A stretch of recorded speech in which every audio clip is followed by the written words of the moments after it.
History Month, my boy. Welcome to BHM. It's another one. Oh, we coming back. Don't worry. Woo! We're doing this for slavery, for civil rights, for Jim Crow. Hey, happy Black History Month. Happy Black History Month. Happy Black History Month to you. BHM.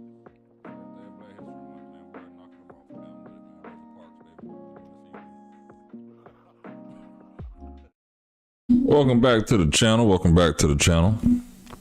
It's your boy, the Hip Hop Lobbyist. I appreciate y'all tapping in with your boy this evening, about 10:45, 10:41 on a good old Wednesday evening. How was your day? Hope I had a good day. Well, I'm out of my day to stream. And people have actually been coming back to the stream to say hello. And I appreciate y'all who have been here before. If it's your first time here, I am the Hip Hop Lobbyist. I'm a professional lobbyist in the state of Florida, and I like talking politics. I don't care what time of the day it is. So tonight, or earlier today, make sure my levels are right. Let me know if you can hear me. That's good. I missed the Trump press conference with the president of South Africa. I saw the name earlier. Let me not butcher it. Let me say the gentleman's name. Google it again. Cyril Ramaphosa. Cyril Ramaphosa, the president of South Africa. We're going to watch that interview today. I actually sent a link out to the homies to see if they'll get on the stream tonight. And we are going to see if they want to tap in. I may get my homie Justin. I think he said he working tonight. But I'm going to hit my dog up. Hold on, let me text him now.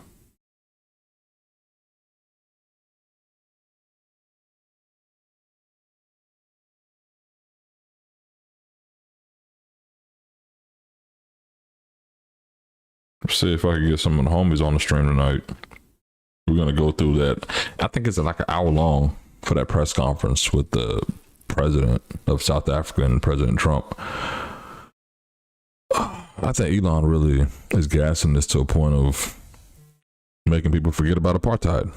Now, if you don't know about apartheid, go ahead and Google it, get your Googles on, learn about Nelson Mandela and what they fought about in South Africa regarding equal rights for the people, for the South Africans that were there. But Joe, how you doing? Shout out from Tampa. Welcome, man. We're in Jacksonville tonight, man.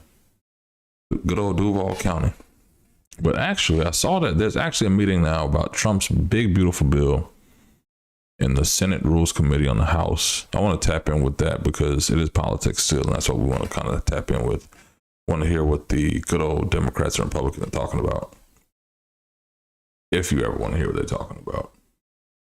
Let me switch this over. Again, I have my stream deck. Haven't set my stream deck all the way up. I didn't expect the channel to grow to 1,500 subscribers over the course of I just checked it the other day. I'm doing my content right for my page. April 9th, we had 300 subscribers. Today, we're over 1,500.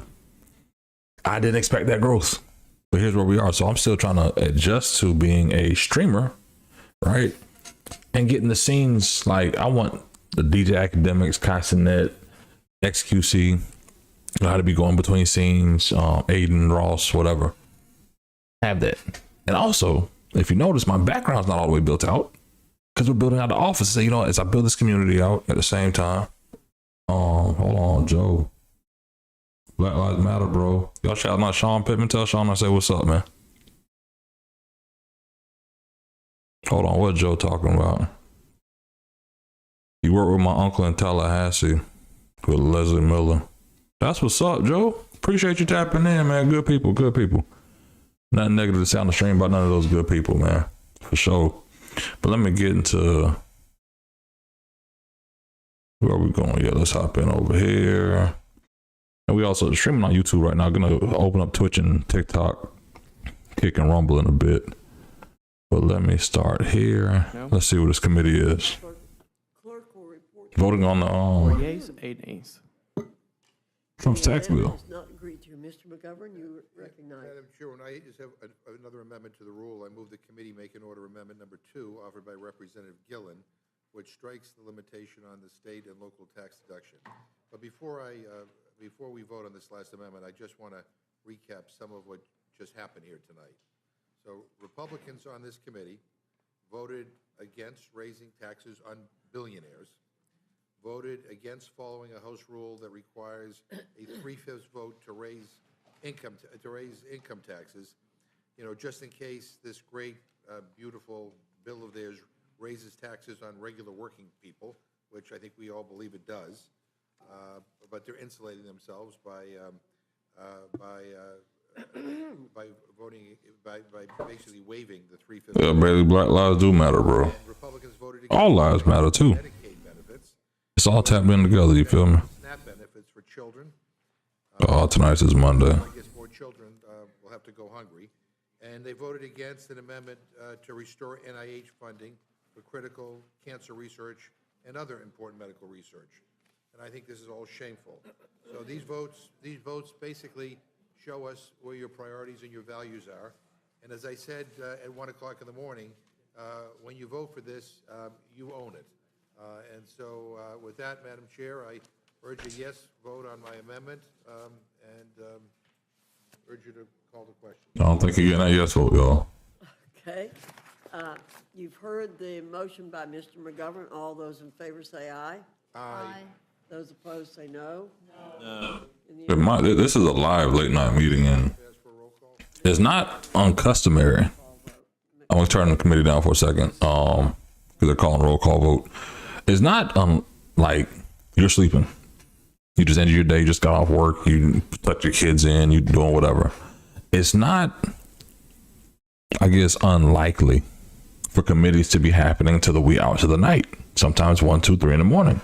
Not all the time. Congress, state legislatures, city commission meetings, you know, people have different levels of government, right?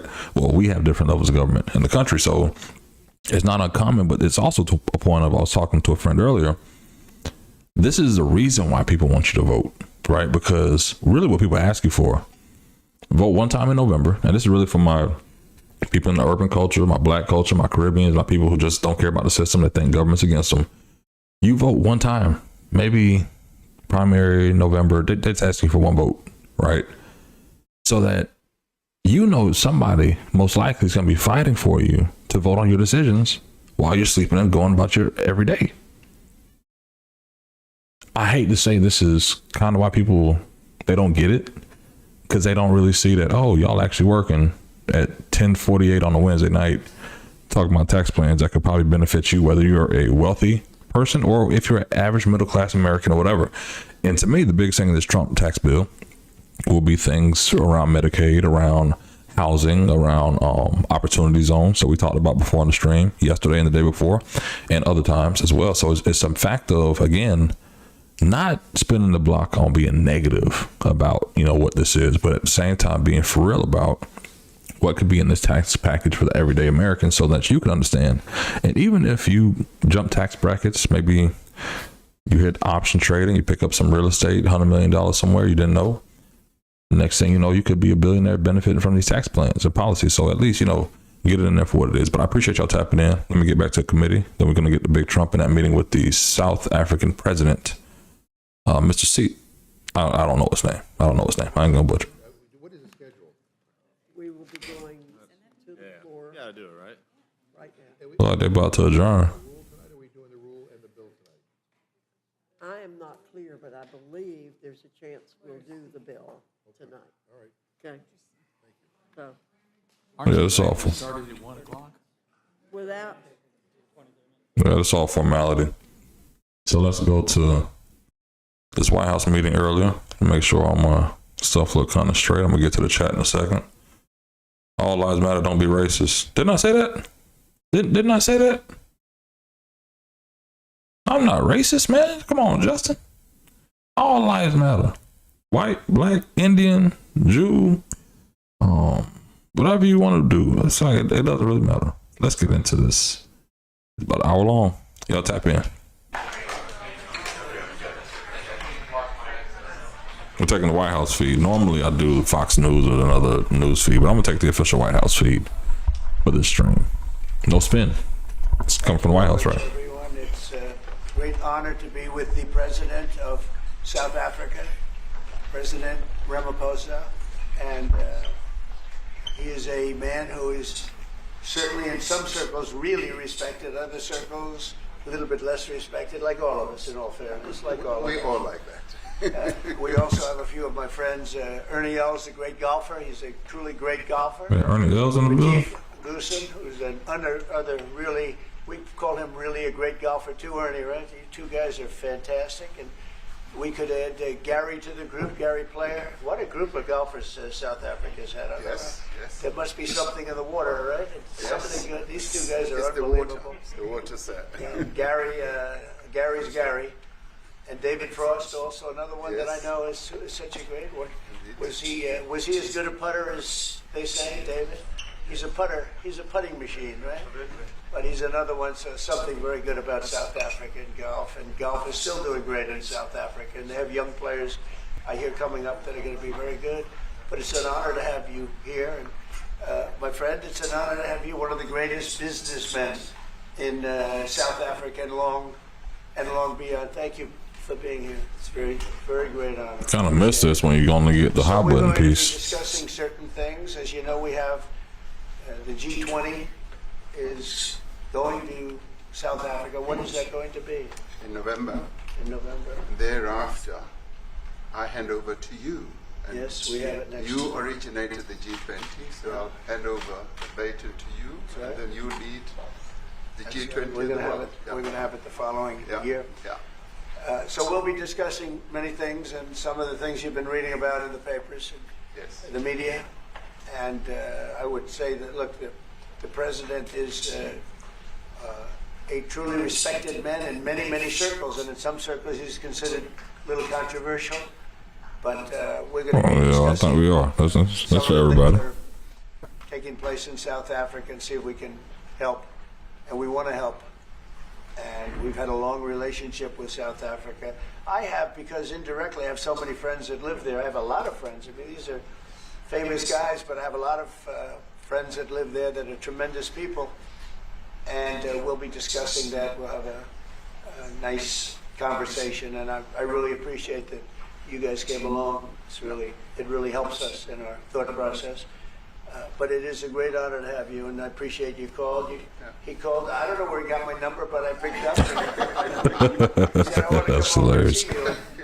That was my Trump honor. funny, Thank man. you very much for being here. You're most welcome. Thank you Most so welcome. much. Well, thank you very much for welcoming us to this reformed White House. I've been here before, and it looks really fantastic. I must congratulate you. Thank you. But I also thank you for allowing our delegation. This is a very mixed delegation that you've got. We've got people from government, my ministers. I've got someone from the trade union movement who we really collaborate with, and from business as well, and our sporting legends. When I spoke to you, you said, yes, come along and bring Gary Player, bring Ernie Els and Retief Goosen. I brought the two of them. Gary Player, I spoke to him, and he said, look, I'm getting rather on in my years, but wishes us luck in this discussion with you. So it's a real joy, and I'd also like to thank you for allowing your people to start discussions with us at the trade level. I mean, we are essentially here to reset the relationship between the United States and South Africa. We are long-standing partners in many, many ways. We've collaborated in many fields, in space issues, in energy, and in trade, and we therefore need to reset it, particularly in the light of some of the announcements that you made on trade and investment. So we want to advance more trade between the two of us. Oh, let me check the comments. My bad. Now have been empowered Hey, Nina. by yourself and by myself. Gorilla, what's going on, man? And we hope that we will be able to fuel that engagement during our talks. And we also want to discuss issues that have to do with how we promote. Hold on, Gorilla. What I meant was, you know, At least it's not the media. We're watching it live. It could be like, you know how to have commentators coming in like I'm interrupting now. I just, felt the stream would be direct, so it's not like I've looked at some streams where I'm feeding in, of course, and it's like a conservative stream or a liberal stream, and they're sharing their viewpoints, attacking Trump, defending Trump, whatever. Let's just get it straight here for what it is outside of the spin. That's kind of what I meant. So it's not a tag of CNN, Forbes, anybody else. Well, let's get back to it. I appreciate you in the comments. I'm going to try to load the comments up so I can get back to them. I'm not scared of the chat. Appreciate y'all tapping in, though. Further investments in both countries. We've got about 22 companies Barry, from South Africa invested in the US. That's creating a number of jobs. Random guy, hey, man. You've got almost 600 companies that have invested in South Africa, and some of them have been in South Africa for more than 100 years. That's true. So our links are really long-lasting, and we would like to recalibrate those relations between our two countries and discuss a whole range of issues, geopolitical, the work that you're doing to bring peace around the world, in Ukraine and in the Middle East. So we value that, and we are also a great contributor to peace processes Hey, Diane. around the world. And of course, we How you want doing to tonight? discuss how we can support each other. You are a much bigger economy. Hey, Lori. We're just a tiny economy, but we rely on each other on a number of issues. We've got critical minerals that you want to fuel the growth of your own economy and reindustrialize. So we have that on offer. I don't know why my chat's not updating. So all that combination of opportunity and Chat's not updating on the vertical. we buy from you, as well as what we sell to you, I believe makes up a really good and powerful relationship, which we need to strengthen, which we need to engender, and that is really what has brought us here. And we are really privileged to have, great South Africans in the mix. As you said, you'd like to see them as well. And I brought you a really fantastic golf book. Weighs 14 kilograms. Oh, wow. And it showcases the golf courses in our country. Johan Rupert wrote preface, so did Ernie Els. And I want to showcase our golf courses. You might remember when I spoke to you, and we spoke about golf, you said I should start practicing. And I've started practicing, President, so I'm ready. But let me end just the introductory remarks by thanking you. You may not recall that 5 years ago I spoke to you during the COVID period. Right. And it was at a time when the whole world was going through a really cathartic moment. Right. And we asked for assistance, and you were able to assist us with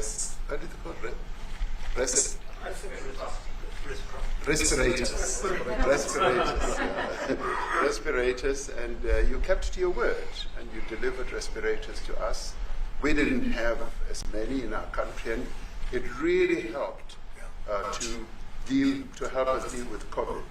So I'm here also to say thank you and to thank the people of America for having helped us during a really difficult time. Being the small economy that we are, we needed help from around the world. And you were there to provide that. So thank you very much. I remember the call. Yeah. We sent 150 respirators. We became the respirator king. We started making them. Nobody had them. We had very few of them. That's right. But they were very helpful. But we sent 150, and I appreciated the letter. You wrote me a letter. And That's right. Yeah. Thank you. Yeah.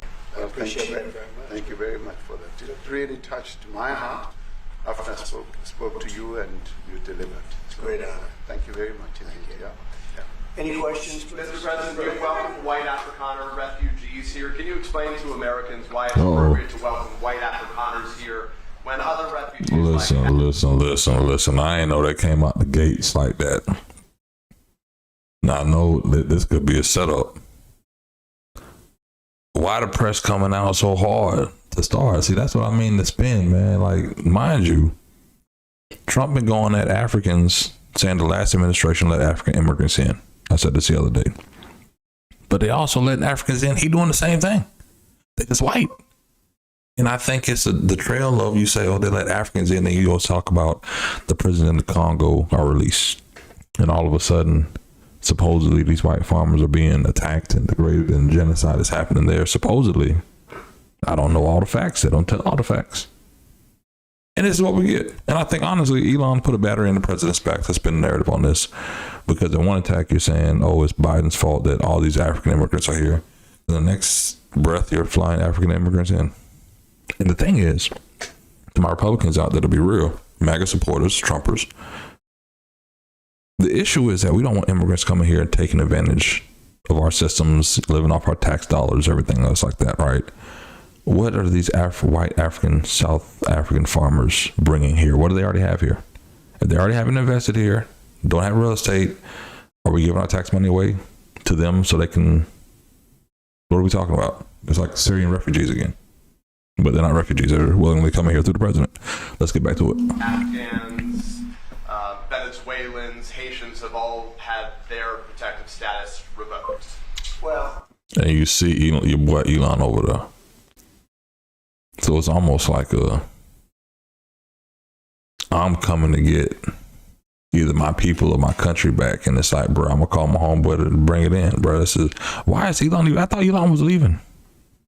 You got Vice President Vance and Vice President Musk. But Musk not said, no, just he shouldn't even be there. Wearing all black. this is a group, NBC, that is truly fake news. They ask a lot of questions in a very pointed way. They're not questions, they're statements. Yeah. We've had tremendous complaints about Africa, about other countries too, from people. They say there's a lot of bad things going on. Hey, in Rosie. Africa, and that's what we're going to be discussing today. Hey, just saying, who, me? I'm race baiting? Me? Never. We let 21 million people come through our border, totally unchecked, totally unvetted. They came from all over the world. In many cases, they're criminals. They come from prisons. They come from mental institutions. They come from street gangs. They're drug dealers. So don't say that we didn't take them. We're trying to get them out as fast as we can. And we're doing record business on that. And we just won a big case. We're allowed to send back hundreds of criminals to Venezuela. Just won that today in the Supreme Court. Raheem, Mike, But hey, we man. do have a lot of people are very concerned with regard to South Africa, and that's really the purpose of the meeting, and we'll see how that turns out. But we have many people that feel they're being persecuted, and they're coming What's the to bullshit, the United Charles? States. So we take from many locations if we feel there's persecution or genocide going on. And we had a lot of people. I must tell you, Mr. President, we have had a tremendous number of people, especially since they've seen this.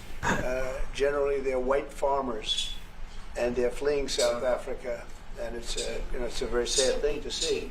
But I hope we can have an explanation of that, because I know you don't. I'm watching Elon's face for real. And it's a kind of a different meeting. Normally we have meetings, we talk about trade, and we'll be talking They about didn't send trade only their today. criminals. That's what I'm saying. That certainly will be a subject that comes.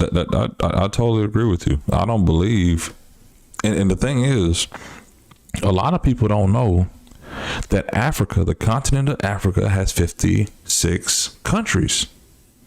Egypt is in Africa. Morocco's in Africa. All these places. But when you just say Congo and Nigeria, you're painting this picture. The people in Alabama, the people in Mississippi, the people in Arkansas, Utah. That's the picture you're painting. So when you're just saying that, but we know that every African who came over wasn't a criminal, because I know, being a first generation American and having family that's been deported and friends that have been deported, a lot of people don't want to get deported from America, because you get deported from America, you can't go to any other country. So imagine that. You're from Ghana, you're from Congo, you're from South Africa, you're from Jamaica, Haiti. You get deported from America.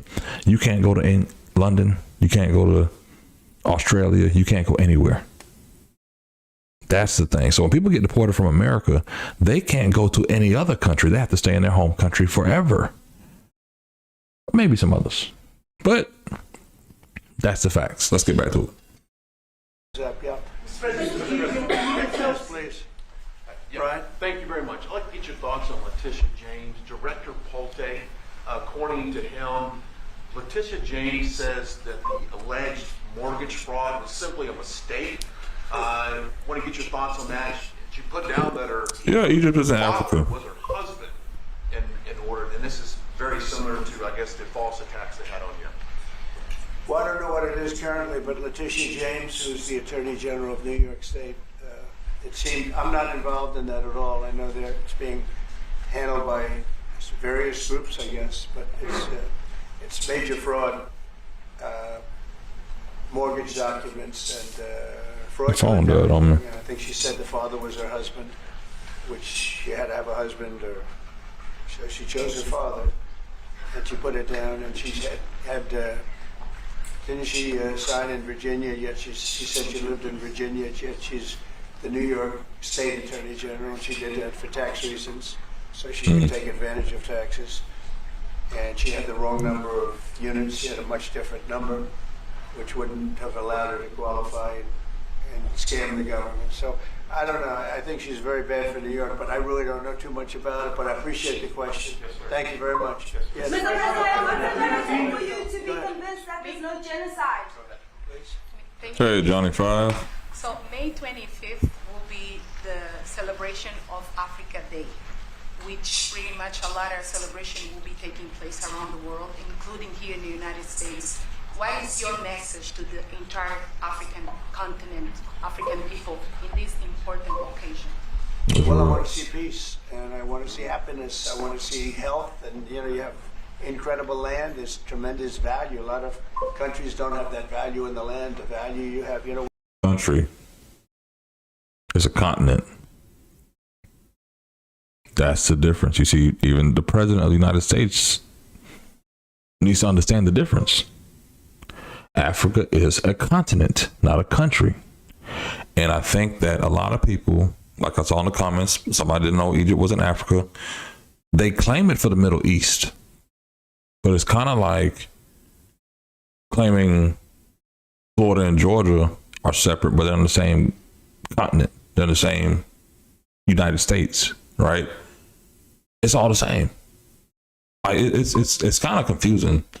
I get why it's confusing, because I guess in American history they only teach you Africa, and then by the time you realize other countries are there, it's whatever. But to the main point about Egypt, it's like, I guess it's because it's so close to the Middle East. They claim it as the Middle East or Asia, but it lies on the continent of Africa, like Morocco. So it doesn't make sense. But yeah, Africa's not a country. It's a continent. And that mindset needs to change, because when people are thinking Africa, don't just think this. Because half the people on the African continent probably aren't as dark skinned as the people from the Congolese or Nigeria. Look at folks from Morocco, or again, Egypt, or even South Africans. We have a situation, I think you probably heard about it. We've done, through some very talented people, helped settle a war that's been raging for years, Rwanda. Exactly, Johnny 5. And I think we've done it. Believe it or not, I think we've done it. And could you just say a few words about that, my friend? Yes. A couple of weeks ago, we signed, the two parties signed a declaration of principles in which they've agreed on the way forward. And they have both submitted draft peace agreements. And we have put together one that incorporates both of their suggestions, and we've given it to them. So hey, Johnny 5, I'm good today, brother. Looking very good. We have to thank you for even those efforts, because the African continent, particularly SADC, our Southern African Development Community, has for years been seeking to foster peace in the Democratic Republic of the Congo. That's right. So all efforts, including those from outside the continent and inside the continent, are really worthwhile. We are removing our troops from there so that peace can then prevail in that whole area. And we hope that with the support of the international community, we will really have peace in that area. It's so vital, it's so important.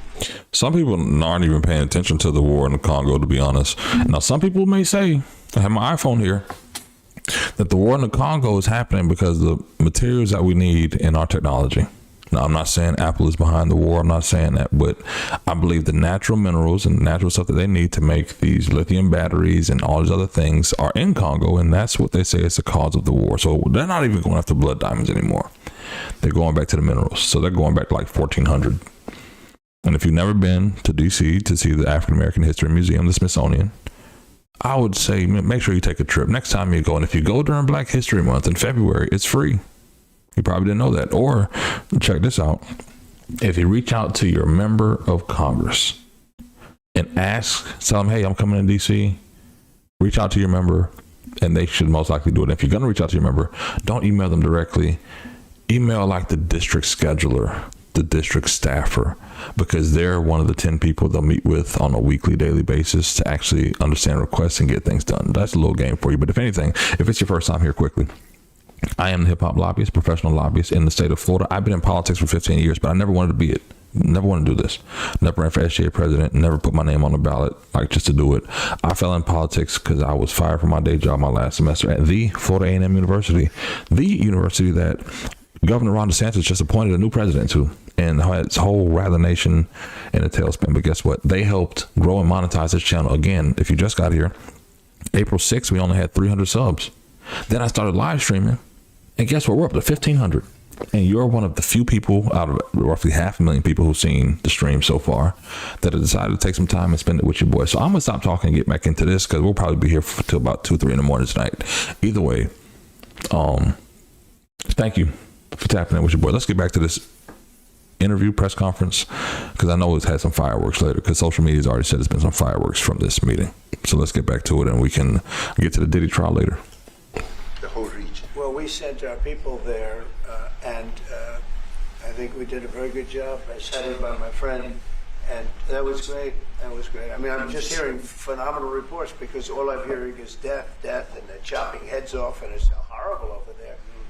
And it was really brave of you to go. There we're watching the South African president and President Trump meeting in the White House earlier today. We also talked about trade with them in terms of rare earth and all, but really more for the, it's like if you take a look at what we just did with Pakistan and India, we settled that whole thing, and I think I settled it through trade. We're doing a big deal with India, we're doing a big deal with Pakistan, and I said, what are you guys doing? You know, somebody had to be the last one to shoot. But the shooting was getting worse and worse, bigger and bigger, deeper and deeper into the countries. And we spoke to them, and I think we, you know, I hate to say we got it settled, and then 2 days later, something happens, and they say it's Trump's fault. But Pakistan has got some excellent people and some really good, a great leader. And India is my friend, Modi. And he's a mutual friend. Yeah, he's a great guy. And I called them both, and we just did something good. We're trying to settle Russia, Ukraine. We spoke with President Putin for 2.5 hours the day before yesterday. I think we made a lot of progress, but that's a bloodbath. 5,000 people are being killed a week. 5,000 soldiers a week. No, I'll get to it later on the stream. But I've heard that Trump's told the European leaders that Putin isn't ready to end the war. So we'll see how this peace deal goes, because I think that he committed to not sending any more guns and money and stuff and cash to Ukraine to help him fight this war, but he also realized it's a losing war. And y'all remember the Zelensky blow up, and somebody did say that this is about to be like Zelensky 2.0, and I can see by the amount of Elon Musks that are standing around, this is about to turn up soon. So we got about another 40 minutes here. So let's get back to it. In cities and towns that are also being killed. So we're trying to help. And it doesn't affect us. It's not our people. It's not our soldiers. It's Ukraine and it's Russia. But if we can save 5,000 souls, we'll do it. You know, we're pretty good at it. But that's a bad situation. That is a really bad situation. Well, you'd recall when President Zelensky was coming to South Africa, that's when I spoke to you. That's right. We both agreed that we need to push the peace message so that there can really be peace. And we've been involved in the Ukraine-Russia conflict for quite a while through my Minister of State Security here. We've been dealing with them, the exchange of children who were taken away, going through names and addresses and all that. So we've been invested in that whole process as well. And the moves that you are making are fully supported by us because we would like to see the end of that war. It's true. I called Zelensky and they said, he's in South Africa. I said, what the hell is he doing in South Africa? He was talking to us. We got this thing. I said, that's a strange one. I said, what are you doing in South Africa? Yes. That's a strange one. He's trying to make peace. But we taking him. You know, we were lucky because we had the great Nelson Mandela who taught us how to create peace, to make peace. So we were imparting some of those lessons to him, some of those learnings, and I specifically mentioned to him that this is how Nelson Mandela taught us, that when you want to have a peace in a country, do it on an unconditional basis and sit down and talk. And that's precisely what I'm sure he's going to heed. Well, we'll see what happens with that one. It's there's a lot of hatred. There's a lot of death. It's a bloodbath. It is. I get the, unfortunately. I get the satellite pictures of that field, of that killing field. Mm-hmm. You never saw anything like it in your life. It's horrible. It's a horrible thing that goes on, but I think we've made big progress. Yeah, please go ahead. Hey, man, No, not you. Right here. He's from South Africa. Go ahead, please. What are you expecting on the ICJ case? Are you expecting South Africa to drop that? Is that what you're trying to reason? On which case? The ICJ case against Israel, International Criminal Court. I don't expect anything, to be honest. I really don't. I don't know. It's, they've got a case. There's a lot of anger there, tremendous anger. I don't expect anything. We'll see what happens.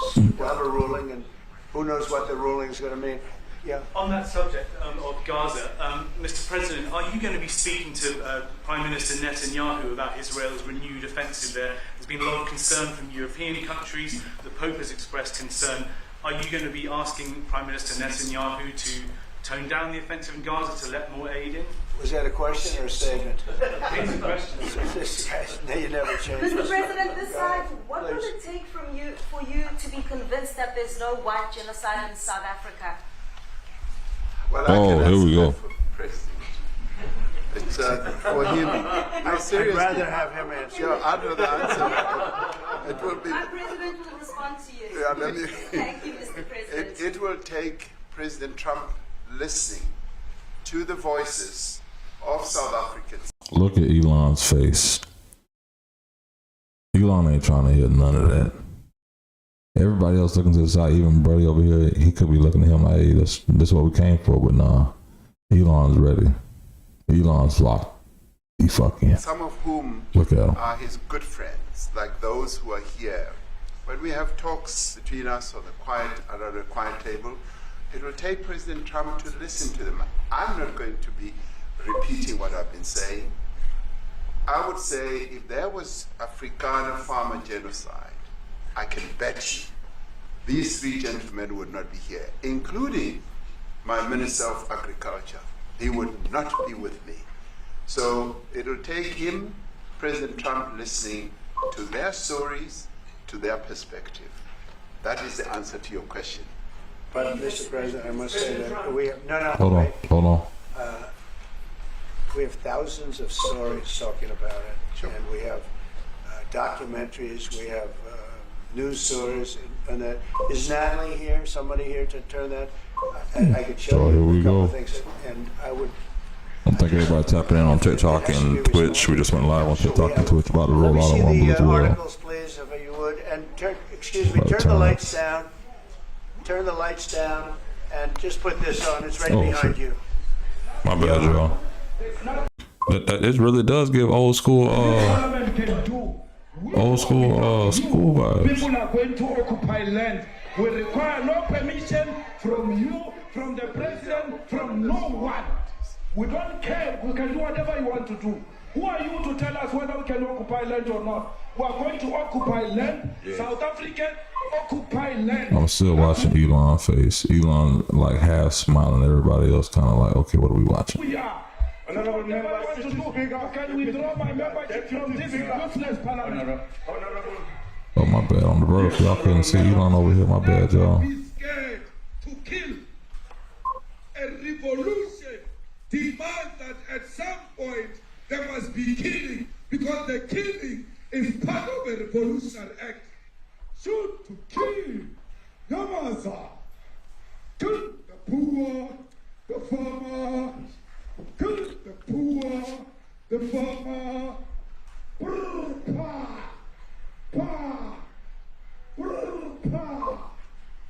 I gotta stop for a second. Same video that they've been pushing on Twitter X the whole time. I'm not saying it's real. I'm not saying it's fake. But this doesn't look like it's an Elon battery in the back of the trunk. Come on, man. Like, come on, bro. I'm not saying. I kind of agree with the South African president. Why would Gary Player and Ernie Els, whoever else is there? Why would they come with the president? They killing white farmers. Maybe it's just a narrative Elon want to spin. You know, just to feel a victim. They call it black fatigue. Maybe this is South African fatigue. White South African fatigue. African fatigue.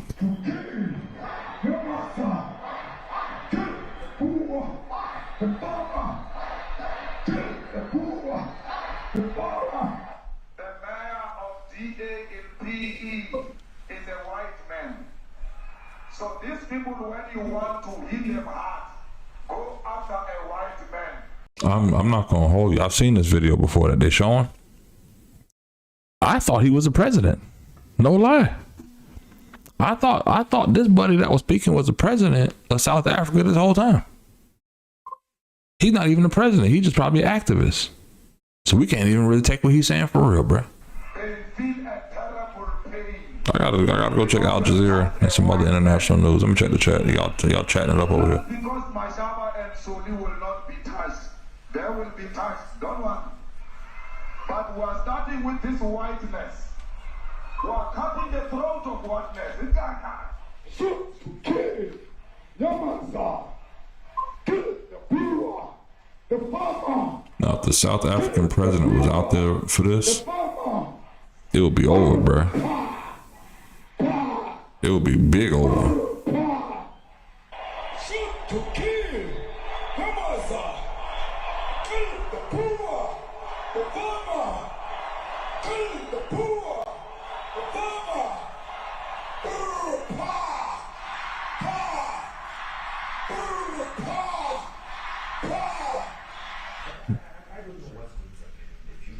I'm saying you was not called for the killing of white people, at least for now.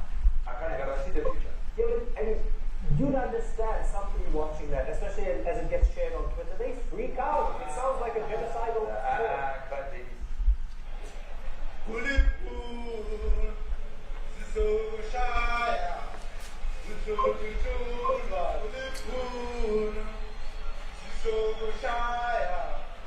Let me ask the chat. Do y'all think the genocide is really happening in South Africa?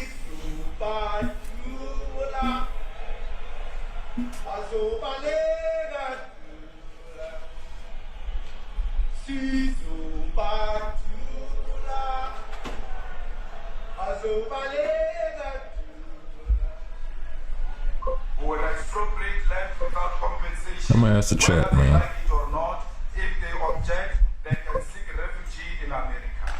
Now I'm not that versed on this issue. Now this is very bad. These are burial sites right here. Burial sites. Over 1,000 of white farmers, and those cars are lined up to pay love on a Sunday morning.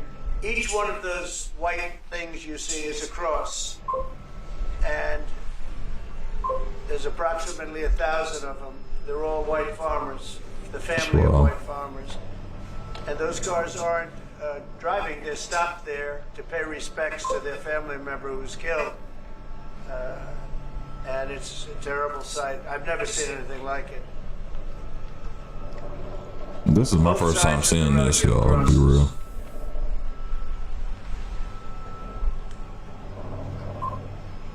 I'm gonna check the chat once we get through this. Stop for a phase, read the chat before we go to the Diddy trial. All killed.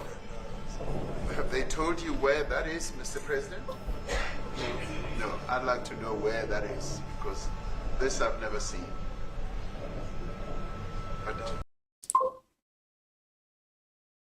You heard the president of his own country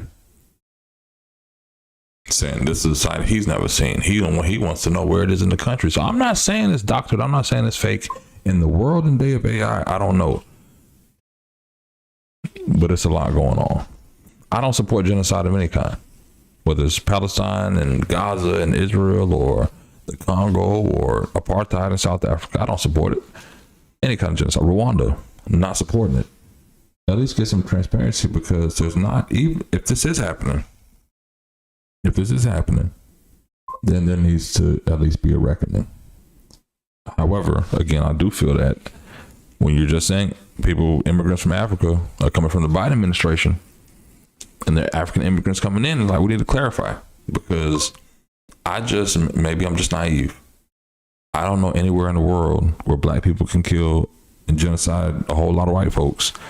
And France, Europe, everybody not sending troops in to come protect those people. Maybe I'm just naive in my thoughts for the moment. But let's get back to the video. Okay. I mean, it's in South Africa. We need to find out.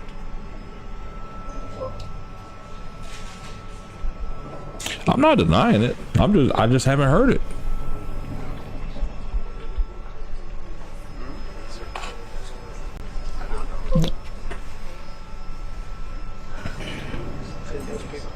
I don't think I'm biased.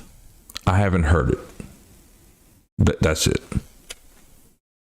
That's honestly it. Outside of Trump and Elon, where else are you hearing about the genocide? You hear more about Israel. You hear about Libya. You hear about Syria. You hear about Congo. Maybe I just need to get more news features. Al Jazeera. But I get it. Everybody's not going to be happy with the decision, but I'm learning just like some of y'all are. But let's go, man. Get back to the rest of this. I ain't judging. The Pentagon announced that it would be accepting a Qatari jet to be used as Air Force One. Perhaps What are you talking about? Can we have a South African question, please? Mr. President, the Pentagon spokesperson. What does this have to do with the Qatari jet? They're giving the United States Air Force a jet, okay? And it's a great thing. We're talking about a lot of other things. It's NBC trying to get off the subject of what you just saw. You are a real, you're a terrible reporter. Number one, you don't have what it takes to be a reporter. You're not smart enough. But for you to go into a subject about a jet that was given to the United States Air Force, which is a very nice thing, they also gave $5.1 trillion worth of investment in addition to the jet. Go back, you ought to go back to your studio at NBC, because Brian Roberts and the people that run that place, they ought to be investigated. They are so terrible the way you run that network, and you're a disgrace. No more questions from me. Go ahead.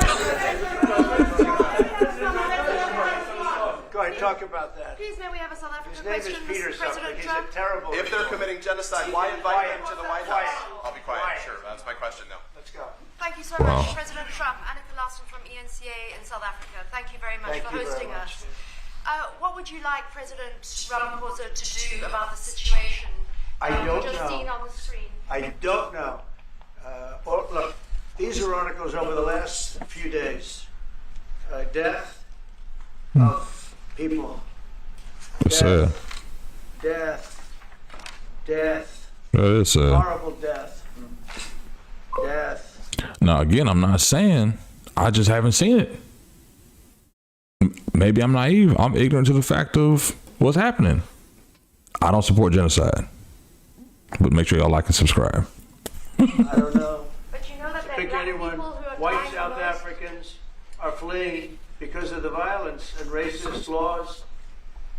And this is all. I mean, I'll give these to you. So when you say, what would I like to do? I don't know what to do. Look at this. White South African couple say that they were attacked violently. Well, I could do that. Look, here's burial sites all over the place. These are all white farmers that are being buried. President Trump. And he asks about a jet that was given. My first question You ought to about be Africans. ashamed. You know, you are so bad. You're such a bad reporter. If they're committing genocide, why invite them? So if they are committing genocide, why invite the South Africans to the White House? May I finish, please, President Trump? Mr. President This Trump, is may I- one after That's another. buddy who he's arguing with. Oh, y'all can't see. I'm just. His buddy who he's arguing with right here. We can't ask no more questions. Still watching Elon though. Well, I think the videos are so. No. When you look at the videos, I mean, how does it get worse? And these are people that are officials, and they're saying that kill the white farmer and take their land. That's what it is. And I have other friends in South Africa. I have people that left.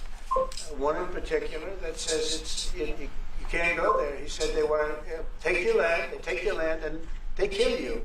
It's okay, and they say it's okay to do. Now, we're going to talk about it, but this is a tremendous, look, this is story recent. These are all people that recently got killed. And I don't know how it can get any worse. These are Yeah, I think that's something the South African president should answer. The people that you saw in that movie, those are officials. Those are people that were in office. They had one march, they had a dance in your parliament, whatever you may call it, legislature. But let me clarify that. Yeah. Let me clarify that, because what you saw, the speeches that were being made, one, that is not government policy. We have a multi-party democracy in South Africa that allows people to express themselves, political parties to adhere to various policies, and in many cases, or in some cases, those policies do not go along with government policy. Our government policy is completely against what he was saying, even in the parliament. And they're a small minority party, which is allowed to exist in terms of our constitution. But you do allow them to take land. No. You do allow them to take land. Nobody can And then take when land. they take the land, they kill the white farmer. And when they kill the white farmer, nothing happens to them. No, there is nothing happens to them. There is criminality in our country. People who do get killed, unfortunately through criminal activity, are not only white people. Majority of them are black people. And we have now The farmers are black. The farmers are not black. I don't say that's good or bad, but the farmers are not black. And the people that are being killed in large numbers. Sometimes, honestly, I do wish that the president would let other people speak. I'm rude sometimes. I cut people off because I'm excited. But I do feel that if you let this genocide narrative get played out and you let Elon put a battery in the back of conservatives to get this out, and to me, honestly, I've seen some of those videos, I thought that was the president of South Africa. Until you hear the president of South Africa saying that that's a leader of a small minority party where they get, I guess, the freedom of speech, but nothing they're saying is he was saying before President Trump cut him off, essentially, is that what they're passing isn't part of the government and that there's criminality. If this does happen, when it does happen, people will be prosecuted by our laws. That's what I'm trying to hear him articulate. He didn't say it that way, but he was, I believe he was trying to get there, give him some kind of grace. However, it's not his White House, it's not his Oval Office, so Trump gets to say and control it, the narrative. However, I don't support genocide, so if it's happening, like Trump said, cool, they're not a lot or any black farmers. And this isn't the stream where you're going to learn about apartheid, so go learn about apartheid, go watch the Nelson Mandela documentary, or read the book, or any of his books, and you will kind of see, okay, this is why there are no maybe predominantly black farmers, and why you have an uprising of people who are probably impacted by apartheid, who are leading this charge of genocide that, as the chat say, is happening. I need some, not saying I need proof, I just need to read it so I can be knowledgeable about it, right? It's about having the right information. Because I'll be wrong to have a channel where I just want to stop misinformation, then I'm not taking the due diligence to read about it. But I didn't plan on talking about apartheid and the genocide. I just wanted to get to a Trump interview, because we've been doing a lot of Trump interviews on the channel, or press conferences. But yeah, I see the chat popping. I haven't watched it. I'm trying to get back to this because I know the chat is very lively. But I'm going to get back to the Trump interview. We have about another 30 minutes here. And you saw all those grave sites, and those are people that loved ones going, I guess on a Sunday morning, they told me, to pay respect to their loved ones that were killed. I'm not justifying genocide. Oh, Paul, I'm not justifying genocide. I'm justifying the fact that I'm not as knowledgeable enough about the genocide that could be or possibly is happening in South Africa. That's what I'm saying. I honestly thought from on Twitter, the video Trump showed, I thought that was a president of South Africa. So I'm not justifying genocide. What I'm trying to say is that there's some miscommunication and misefforts. I'm not saying it's not happening. I'm not saying it is happening. What I'm saying is I don't know what the hell is happening. But make sure you like and subscribe to the channel if you're here. They died violently, and you know, I mean, we're here to talk about it, and I didn't know we'd get involved here. But I will say this, that if the news wasn't fake, like NBC, which is fake news, totally, one of the worst, ABC, NBC, CBS, horrible. But if they weren't fake news like this jerk that we have here, if we had real reporters, they'd be covering it. But the fake news in this country doesn't talk about that. They don't want to talk about it, but now they have to talk about it. Exactly. But they won't. This won't even be a subject. They'll have him talking about why did a country give a free, think of this, why did a country give an airplane to the United States Air Force? Okay, the United States, not to me, to the United States Air Force, so they could help us out, because we need an Air Force One until that's Air Force One is being built, 2 of them being built. But Boeing's a little bit late, unfortunately. So why did they give us a plane to the United States Air Force? That's what that idiot talks about after viewing a thing where thousands of people are dead. I'm sorry, I don't have a plane to give you. I wish you did. I take it. I would take it. If your country offered the United States Air Force a plane, I would take it. Okay. But coming back to this issue, which I really would like us to talk about, and talk about it very calmly. We were taught by Nelson Mandela that whenever there are problems, people need to sit down around a table and talk about them. Well, and this is precisely what we would also like to talk about, including, of course, trade matters, investment matters. So the issues that concern you as the United States, those are all recent. Those are all deaths. Yeah, in many ways, I mean, one should say you are a partner of South Africa, and you are raising concerns, and these are concerns that we are willing to talk to you about. Let me just add quickly, you know, the criminality that we are experiencing in our country needs quite a lot of technological capability. And in one of our areas in South Africa, we're using US technology, which is able to, in many ways, identify where shootings are happening and all that. And I'd like to talk about that. Shot spotter technology? There is support that we can get from you as the United States to help us deal with all these acts of criminality. And that is what I believe partnership is all about. And we are here as a partner so that we can help each other whenever there are challenges. So I'd like us to discuss it, and of course outside of the media, so that we sit down and have a really good discussion that will lead to good outcomes. Are there any other further punitive measures that could be in place should you not be satisfied that South Africa is fixing some of the very bad things, in inverted commas, that you tweeted are happening? Well, there are a lot of bad things happening in many countries, but this in particular has been very, very bad, and because of we're going to have the whole world watching in another short period of time, because you have the G20, and that's a big deal. And it seems like, I want you to look good. I don't want you to look bad. Very good. But we have hundreds of people, thousands of people trying to come into our country because they feel they're going to be killed and their land is going to be confiscated. And you do have laws that were passed that gives you the right to confiscate land for no payment. You can take away land for no payment. I want to clarify that, because we have a constitution. Our constitution guarantees and protects the sanctity of tenure of land ownership. And that constitution protects all South Africans with regards to land ownership. However, we do say, because we've got to deal with the past. The government, and as your government also has the right to expropriate land for public use.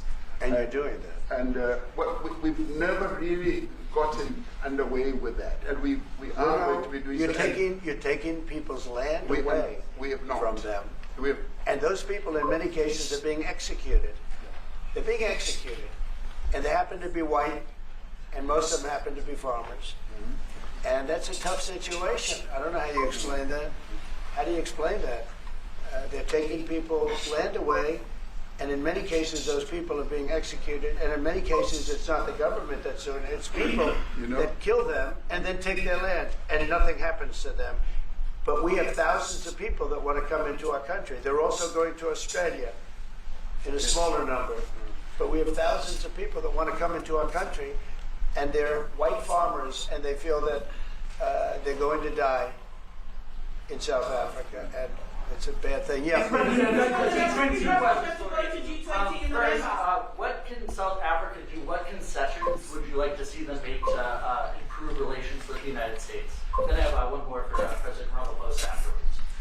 Well, you know, we just spoke about, I got them a very, very complex machine, 150 of them. And I was asked by the president if he could help, and I did that. And, you know, I have great feeling for all countries. I deal with all countries. But I have a great feeling for South Africa because I have friends. I have a couple of friends, a few friends here today. But I have many friends from South Africa. But many of those friends are not, they can't go back. I have, Elon is from South Africa. I don't want to get Elon involved. That's all I have to do, get him into another thing. But Elon happens to be from South Africa. This is what Elon wanted. He actually came here on a different subject, sending rockets to Mars, okay? He likes that better. He likes that subject better. But Elon is from South Africa, and I don't want to talk to him about that. I don't think it's fair to him. That's right. But I will say that people are fleeing South Africa for their own safety. Their land is being confiscated, and in many cases they're being killed. And that scene of, you see how many crosses they have. Those crosses, that's a dead person in every one of them. And those trucks or cars are paying their respects to all of those dead people on a Sunday morning. That's a rough thing to explain away. And the problem we have, and the way, you know, a correct and a fair media exposes things. But we have a very corrupt media. And that's quietly what I'm saying, right? So just imagine, I know people were in the comments saying I was supporting apartheid. I support genocide. It's not that.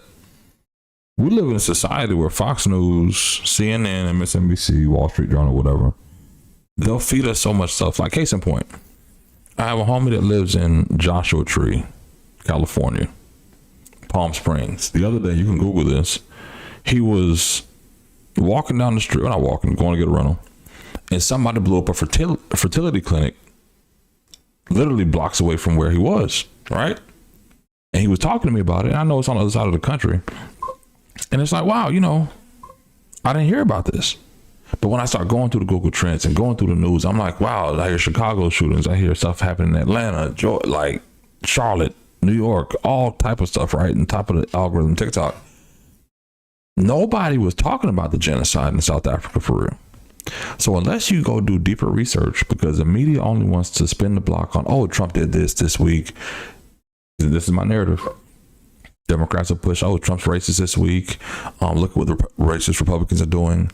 Democrats will say, you know, we're trying to save you. Go give you a living wage. They can't even tell you what a living wage is. And then say, hey, we need men to play in women's sports. So cool. All these different things that are happening. There's not a real way to say, okay, I'm going to trust the media that's out there because it could be a spin. It could be a spin on Elon's side to say, hey, this is happening. It could be a spin on the Democrat side to say, hey, it's not happening. Then it's like, okay, where am I getting my trusted resources from? And that's why I'm saying, you know what? I'm not saying it is happening. I'm not saying it's not. I'm saying I need a more valid source I can trust about the information I get, because I think that that's the biggest thing with misinformation. Because again, even the videos I've seen on X and social media about the killing of white farmers, I thought Buddy was the president. So it's like, damn, this is happening. Then you hear, oh, it's not happening. And you hear, oh, it is happening. And people are coming and it's like, okay, what's really happening? because they have genocide in Congo happening right now too. But it's not getting the headway. Libya, Palestine, Gaza Strip. We know it. Like, honestly, are you getting a head count of the people that are dying daily in the Ukraine-Russia war? No. We get a press conference, it's 5,000 people, but we never hear the headline. Unless, honestly, until they blow up a hospital or a school and children die, that's the only time it'll come across. But by that time, there are 50 other things that happen in the world that kind of take our mind, not dilute it, but it's like, wait a minute, I forgot this happened, or I forgot to research, or I just realized the information I got was false in the first place. So that's what I'm saying. Even Trump will agree. The media doesn't, the legacy news does not give you the news that most people want to see. They just regurgitate the same thing. And here's what I realized. That I used to watch CNN, and Wolf Blitzer would have breaking news every 30 minutes to an hour. And for a while, I'm sitting there like, wait, how the hell are you telling me the same story from 60 minutes ago or 30 minutes ago? This ain't no damn breaking news. It's the same thing you've been talking about. That's what I'm saying. Give us real facts. Let's get back to this, though. We haven't even got to Diddy trial yet, yo. If this were the other way around, it would be the biggest story. Now, I will say apartheid, terrible. That was the biggest story. That was reported all the time. This is sort of the opposite of apartheid. What's happening now is never reported. Nobody knows about it. All we know is we're being inundated with people, with white farmers from South Africa, and it's a big problem. Marco Rubio was telling me he's never seen anything like it. The numbers of people that want to leave South Africa because they feel they're going to be dead very soon. Yes, please. I was going to say, Brian, if I could just ask a question. 72% of farmers in your country are white. If they flee, do you feel that maybe the economy could collapse? You may not have a gap to fill in those people that... I didn't know 72% of the farmers in South Africa were white, because Trump said earlier they're president, all white farmers. I assumed that it was closer to 90%, 95%. So I get it. Back to it. Need to replace those farmers. You know, I'd like my Minister of Agriculture, who is white, who comes from an opposition party to mine, who's joined my government at my invitation to address some this very issue, including the question that you've just raised. John? Thank you very much, Mr. President. Yeah. And Mr. President, thank you for welcoming us to the White House. I would say we have a rural safety problem in South Africa, and I don't think anyone wants to candy coat that. And it requires a lot of effort to get on top of it. It's going to require... Pause real quick. Shout out to my girl Susie Wiles, Chief of Staff to the President. The real Lady Tyrell. Because if you knew what I knew about how they're trying to take Ron DeSantis out and Casey DeSantis out of Florida forever, what I've learned today happening in Florida politics. Now, if you don't know, Hope Florida's a big thing. You can look up Hope Florida, look up Ron DeSantis, look at the $10 million of Medicaid money that they took out of a settlement, a Medicaid overpayment settlement, and gave to the Attorney General, who was in the Chief of Staff to the Governor, for his political committees to kill an abortion and a marijuana amendment. Well, guess what? Ron DeSantis also got in the governor's office, and he decided to fire Susie Wiles and have her fired from ballot partners. And Trump was the only person who was there to support her, take her back, and now Trump's back in office. And guess who he has a vendetta for? And Susie Wiles has a vendetta for, that good old America's governor, Ron DeSantis. So I want to take a moment, recognize my girl Susie Wiles in the game. Let's get back to the Agriculture Commissioner from South Africa, though. Again, I appreciate y'all tapping into the stream tonight, man. More policing resources. It's going to require a different strategy to be able to deal with it. But certainly the majority of South Africa's commercial and smallholder farmers really do want to stay in South Africa and make it work. And I've just come from the largest agricultural show in the Southern Hemisphere with organized agriculture and farmers, and the majority of them want to stay. But they too, they have a memorial to those who've died as a result of farm attacks. And as the Minister of Agriculture, it is something that I'm particularly exercised with my colleagues at police and my colleagues in the justice cluster to start making farm attacks and stock theft a priority crime. And it affects all farmers in South Africa, particularly stock theft. It has a disproportionate effect on smallholder black farmers. I also want to just say this, that the two individuals that are in that video that you've seen are both leaders of opposition minority parties in South Africa. Mkhonto Wesizwe under Mr. Zuma, and the economic freedom fighters under Mr. Malema. Now, the reason that my party, the Democratic Alliance, which has been an opposition party for over 30... Look at Elon's face. He not buying it. Hold on, make sure y'all can see Elon. Elon not buying it. And Trump like, what the hell? If this could be the thing that gets Elon kicked out of the damn White House, I support it. But let's hear what the Agriculture Commissioner got to say. 30 years, chose to join hands with Mr. Ramaphosa's party, was precisely to keep those people out of power. We cannot have those people sitting in the union buildings making decisions. And that is why after 30 years of us exchanging barbs across the floor in Parliament and trying to get one over on each other, we've decided to join hands precisely to keep that lot out of government. Because the day they get in to the doors of the union buildings in South Africa or control of our Parliament, that's what you're going to see.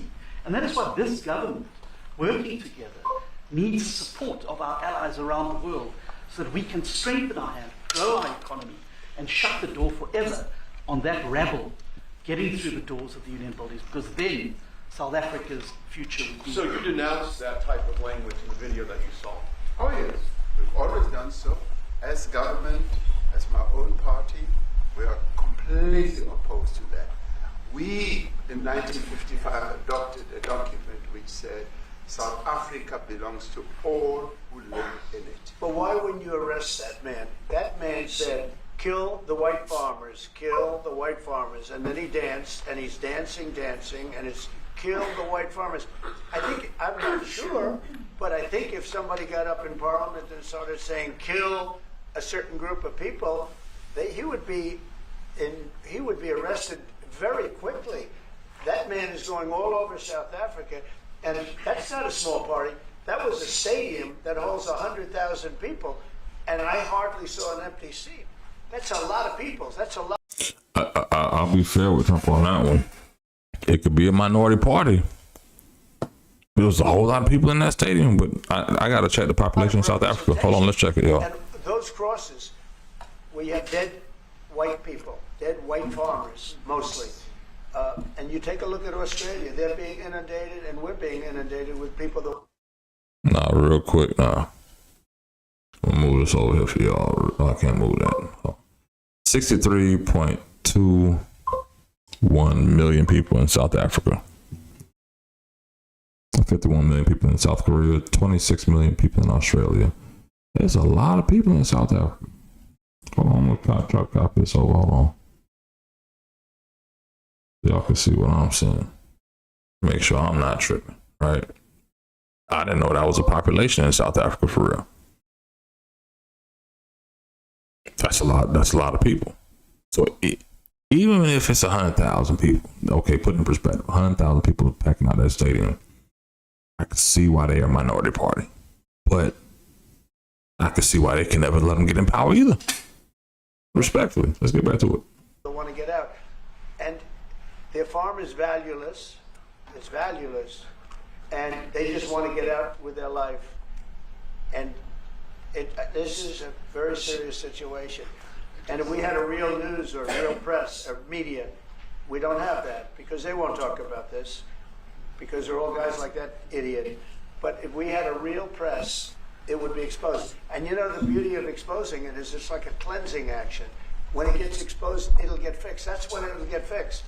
But people don't talk about it. And I'll tell you who's talking about the thousands of people that are fleeing South Africa right now. I quietly feel that Elon really knew good. I'm trying not to cuss on stream. They told me to stop cussing. Elon knew the parameters of this. I think Susie Wiles knew, right? I think everybody kind of knew, like, hey, this is happening, but it's not, it's happening, but this isn't from the president of the country.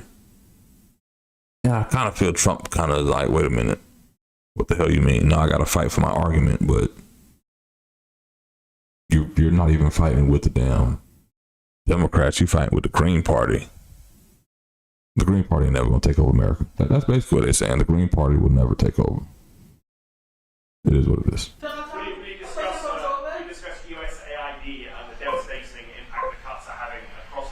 I'm gonna get to the chat after this show. It's devastating, and hopefully a lot of people are going to start spending a lot of money. And I've talked to other nations. We want them to chip in and spend money too. And we've spent a lot, and it's a tremendous problem going on in many countries. A lot of problems going on. The United States always gets the requests for money. Nobody else helps, as you know. Europe doesn't help. Europe hasn't given anything. All they do is sue our companies. You know, they sue Apple, and they sue all of our companies. Apple had to pay $17 billion on a nonsense lawsuit. Very unfair. But we're going to always be there to help. Hey, Janice. Hey, JB. Hanif. If this Afrikaner resettlement issue is resolved, you're going to go into a room after this, you guys are going to talk. If it is resolved, what is the potential for the future-looking relationship? It's fantastic. It's got to be resolved. It should be resolved. I mean, it's a little bit bad when you see a stadium with 100,000 people in it, because that means it's more than just a little movement. It's a pretty big movement in South Africa. So it has to be resolved. It'll be the end of the country if it's not resolved. Potential for the relationship moving forward? I hope so. That's why I'm here. I mean, I'm not here for my health. I'm here to see if we can do something. No, I'd like to see. I have friends.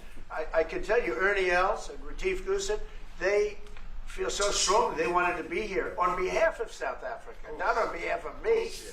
And, you know, Not on the behalf of the white farmers either, so I think that's different. You can't conflate it all because people not paying attention to it, right?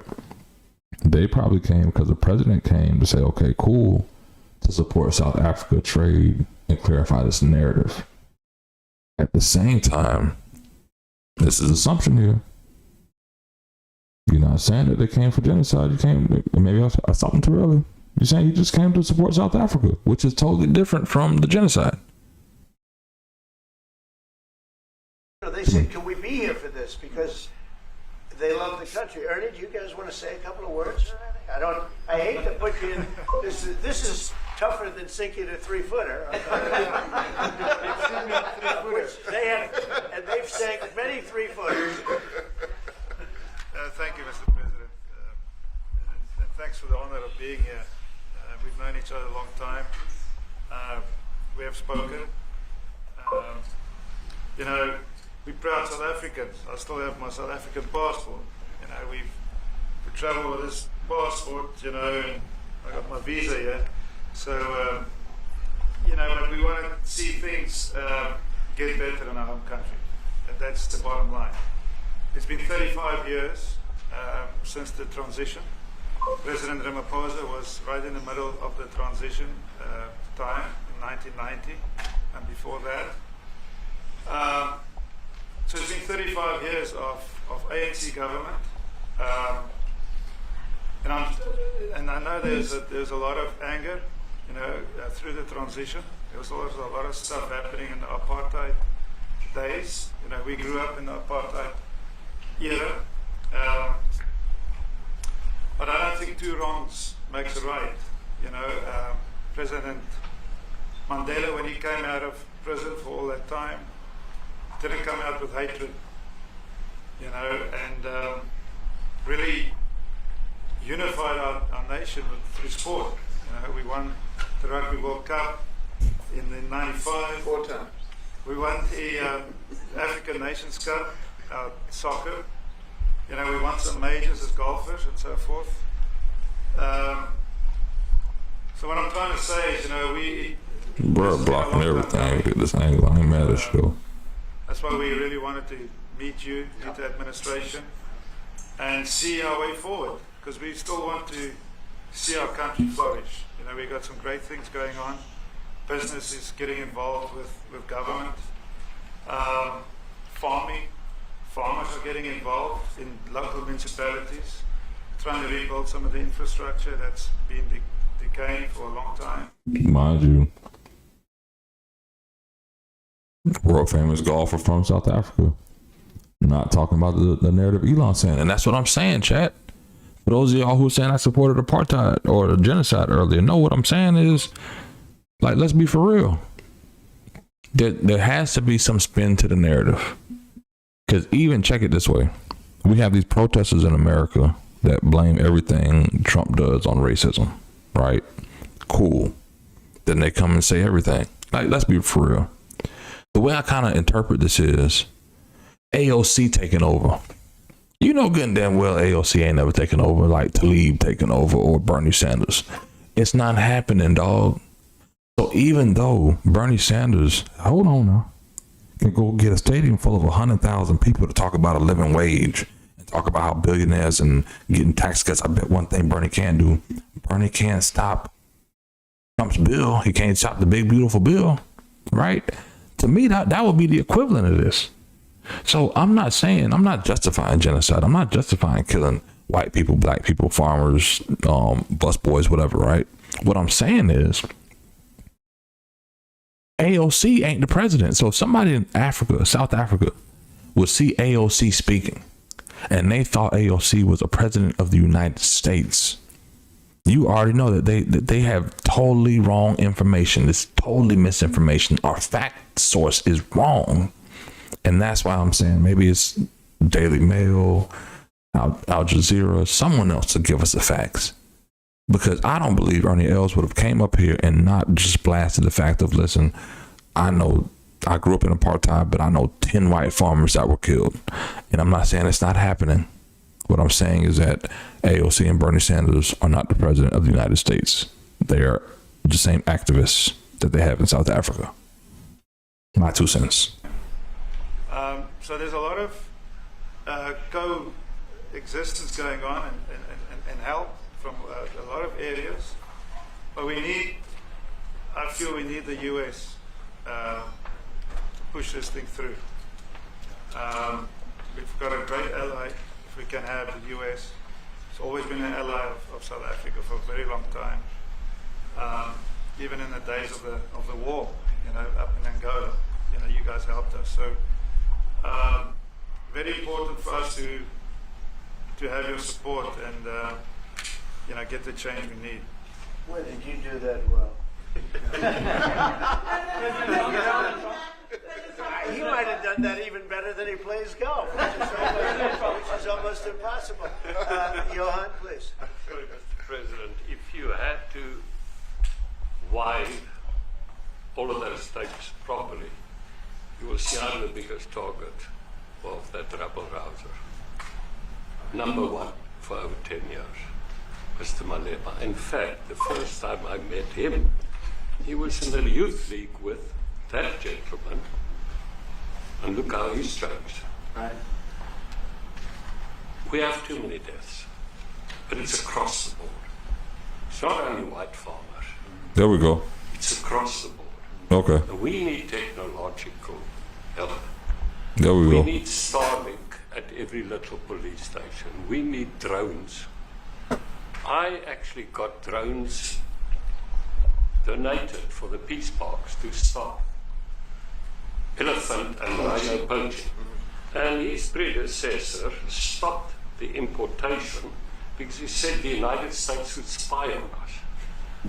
I mean, US basics, the ridicule. So if you can help us. Remember, sir, you and I lived in New York in the 70s.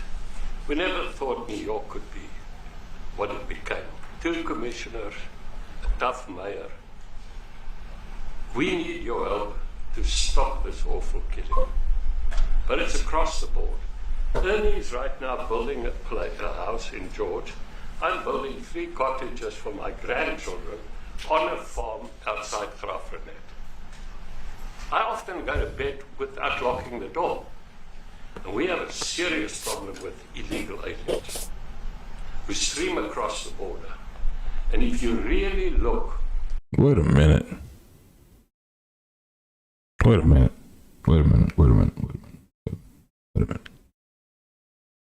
I gotta pause that. I gotta look at a map of Africa. Because I know y'all heard Buddy just say,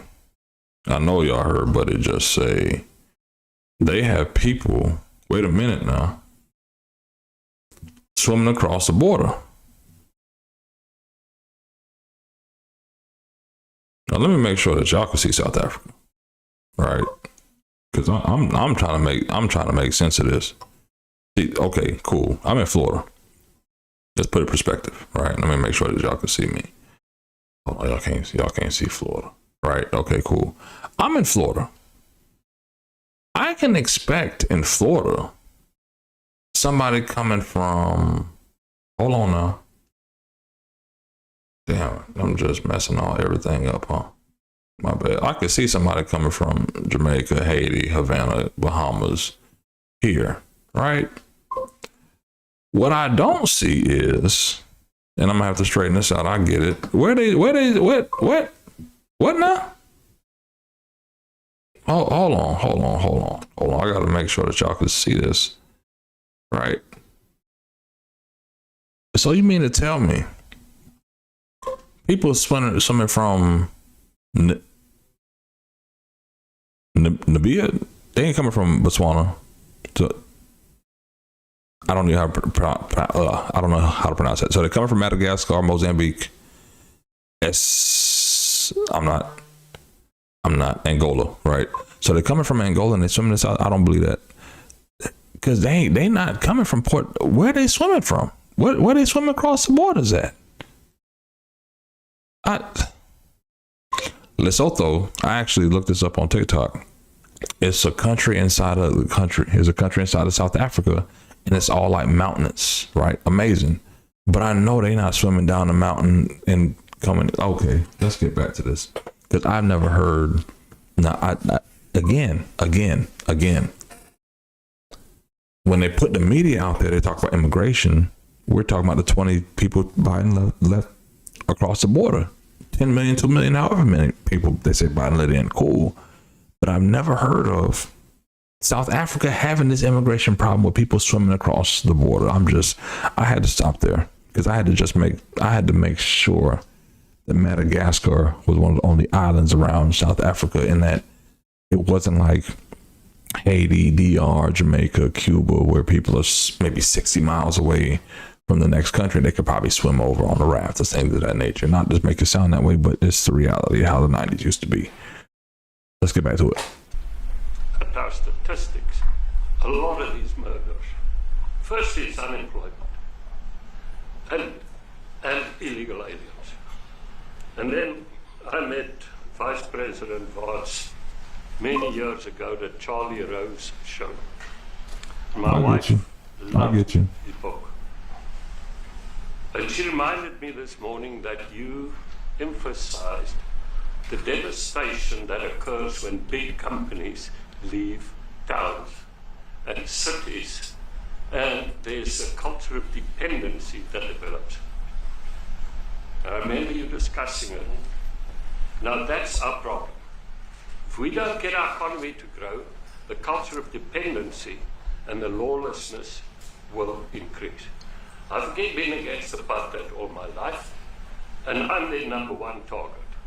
Please just Google my name and Malema. You'll see it, sir. Yeah. Unfortunate. But the crime is bad. It's unfortunate. That's what I was saying earlier. It's unfortunate, but I don't think the level-headed people in any other country would allow that to happen, whether you're a white farmer or a black farmer or Asian farmer in South Africa, to be real. The crime is terrible, sir, but Mr. Steenhuisen won't admit to it, but he runs the Western Cape, where I live.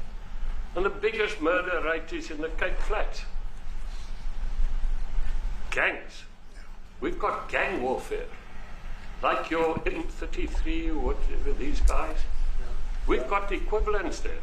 But we need your help, sir. And we need Elon technology. Well, one of the real areas of support that was powerful, is investments. We've got to grow our economy, because through growing the economy, we're then able to create more jobs. Your phone, bro. Because crime really thrives where there is inequality and unemployment. And that is one of the reasons that has brought us here, to improve our investment relations, our trade relations, so that we can preserve the number of jobs that your companies have created in South Africa. By virtue of what we export to you, we are able to create up to 500,000 jobs in the auto industry, in the agricultural industry, and a number of other industries, mining, where we export things to you. And we also know that as South African companies invest here, you are also able to create jobs. So it's a mutually beneficial relationship. So our main real reason for being here is to foster trade and investment so that we are able to grow our economy with your support, and so that we are also able to address all these societal problems, because criminality thrives when people are unemployed, when they have no other hope to eke out a living. So that is what we need to resolve, and your support, your partnership with us is what is really going to give us a strong capability to move forward. Excuse me, do you have anything to say? I mean, I don't want to leave you out. You know, the guy won 3 or 4 majors. 3 or 4? No, only 2. 2. That's a lot. By the way, 2's a lot. A lot of tournaments you won too.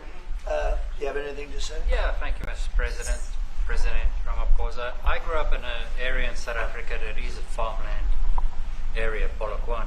Yeah. And there is some issues up there. Obviously, my dad was a property developer as well as a part-time farmer. And yeah, some of these buddy farmers got killed. The farm is still going. My brothers run it.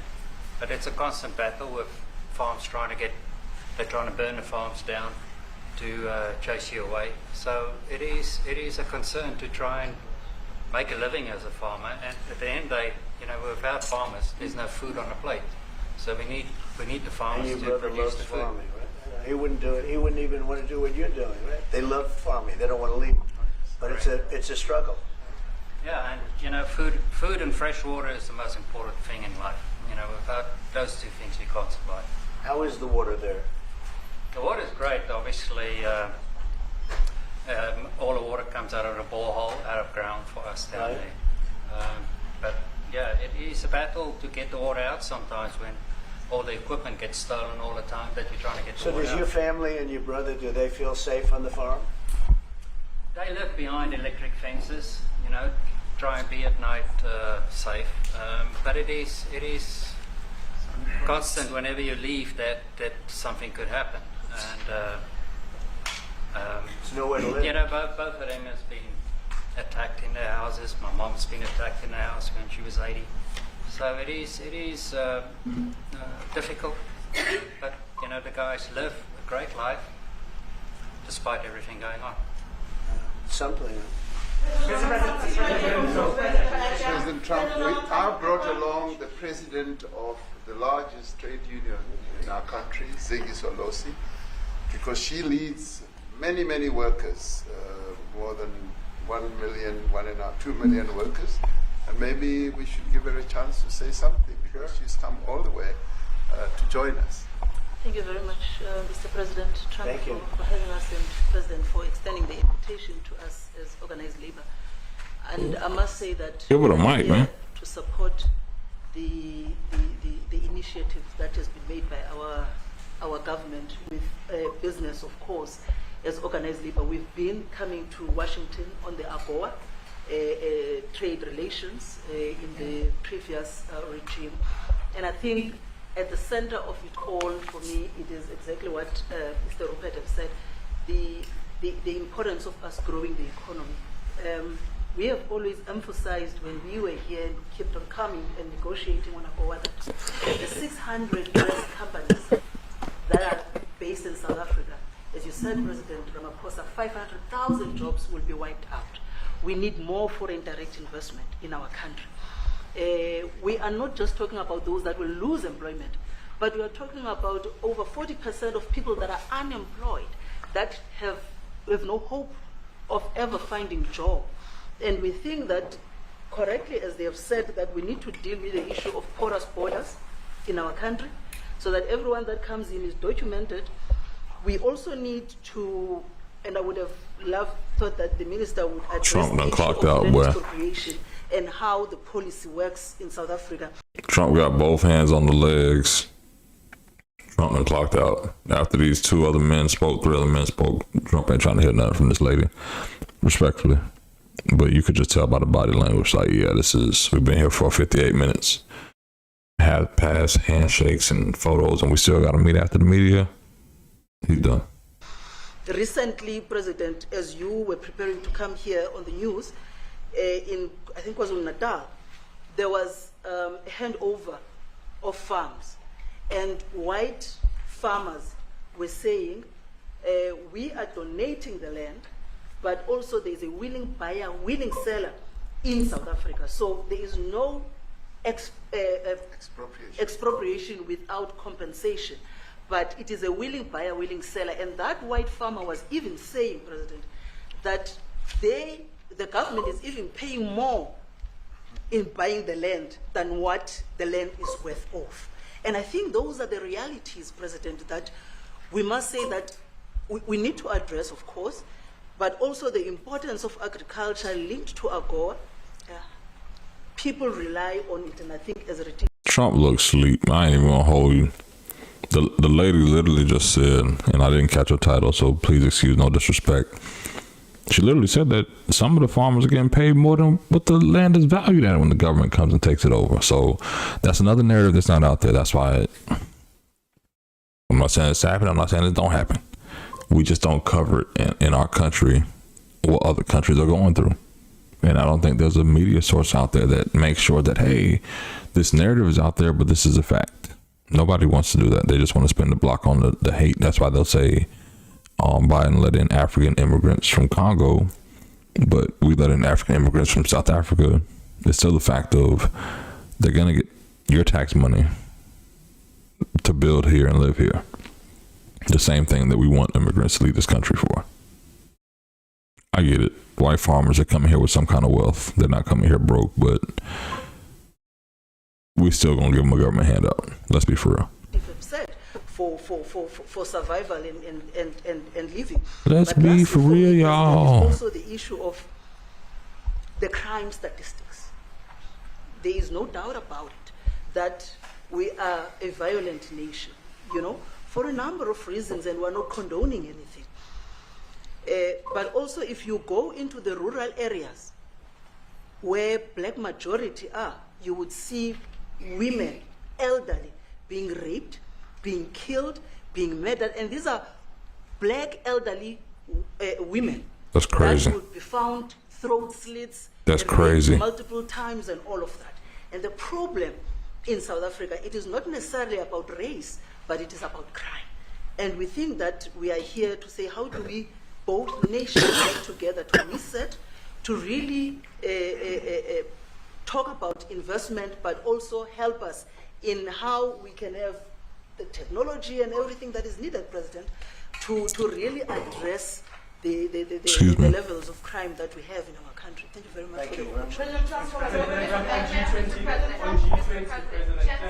genocide is a very strong word. I'm wondering if you've made up your mind as to whether you believe genocide is occurring in South Africa, or you still have doubts, and if you have made up your mind, why invite President Ramaphosa here today for this conversation? Well, I haven't made up my mind. I hate to see it from the standpoint of South Africa, but also, I'm trying to save lives. I'm working with Russia and Ukraine. I don't have to do that. It's not our war. It was started by other people. It was helped along by our past administration. I'll quickly say this. I've been streaming Trump the past 2-3 weeks. He's taken a lot of shots at Joe Biden, incompetent this, everything that. I'll give it to Trump right here. This is the first one I've seen since the colon cancer diagnosis with Joe Biden.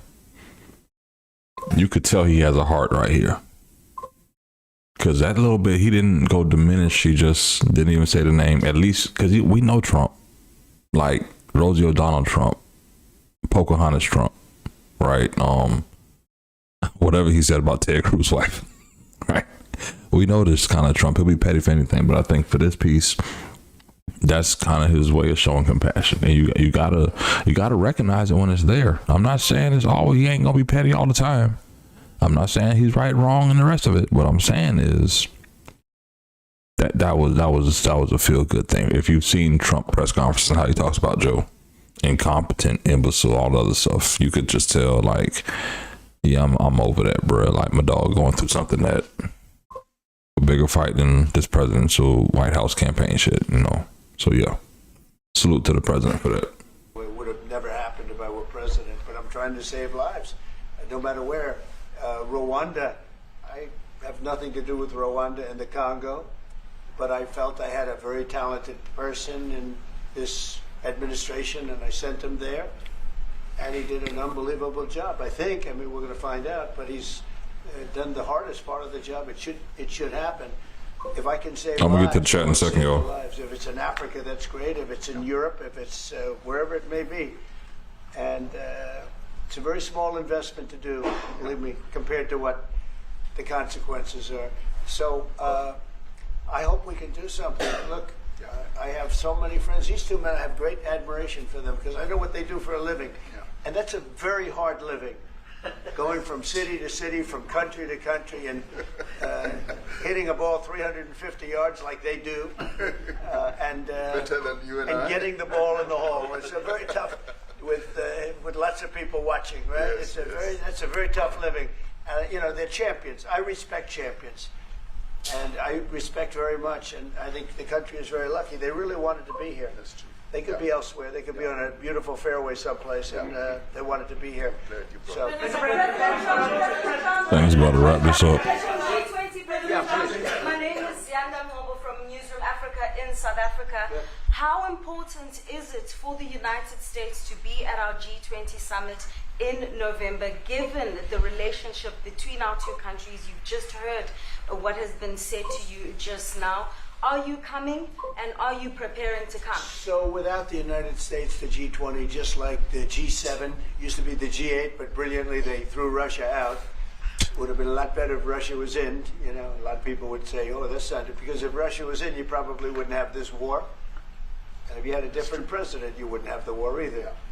But we have a G7. It's important that the United States is in both of them. I think without the United States, it's I really believe it's not very important. It's not the same meaning. As I said to President Trump, the U.S. really originated the G20, and it's important that the United States continues to play a key role in the G20, and we are privileged to be the president of the G20, but we are even overjoyed that we are going to hand over to the United States, who are the originators.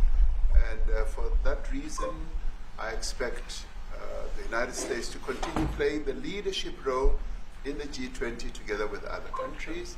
And oh shit, I forgot to check.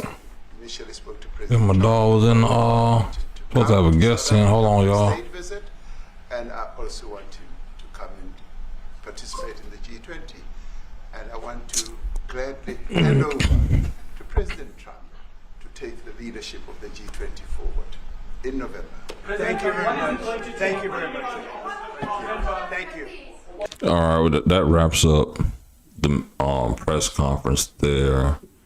Hold on, I gotta we have a special guest we about to add into the stream, y'all. So y'all just bear with your boy for 2 seconds. I'm gonna get to the chat too. Give me 1 second. Gotta hit the vertical sources again. Your boy is not the super professional streamer, but I do what I can, right? And now we have, hold on, homeboy FEEZY the Great. I gotta add my give me 1 second. Chat. Gotta do a virtual camera so my dolls see me. Denzel, can you hear me? All right, there we go. Let me make sure your mic's good. Hold on. Go ahead, say something for the stream real quick and check your mic. Yeah, we good. And I figured out how to separate your audio from the stream itself. Now, were you watching the stream, FEEZY the Great? All right, so you've seen some of this press conference about the president of South Africa and everything that's there between this narrative of white South African farmers getting killed. And really, from what you've seen about this press conference, what did you think, first off?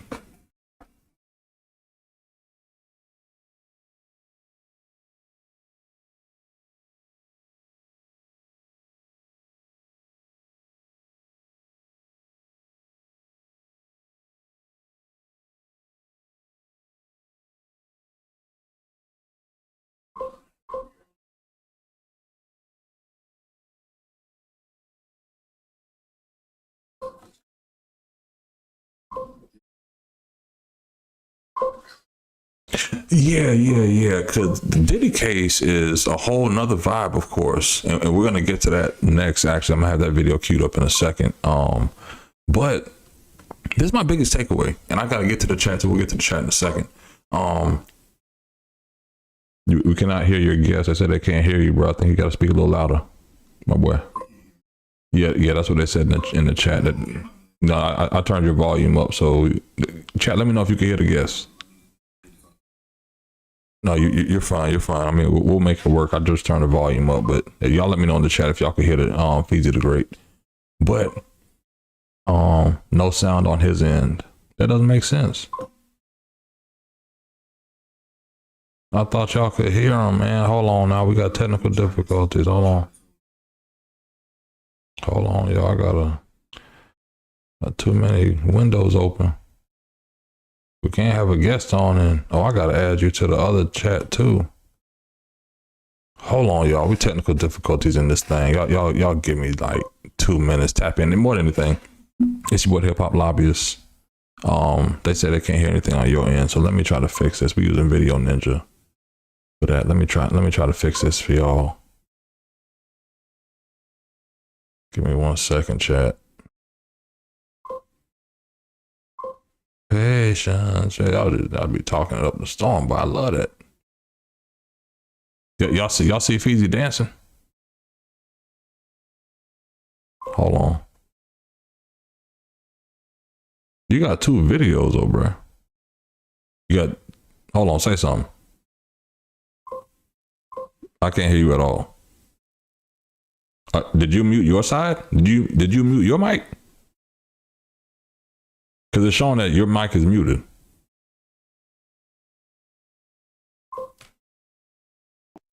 Oh, say something.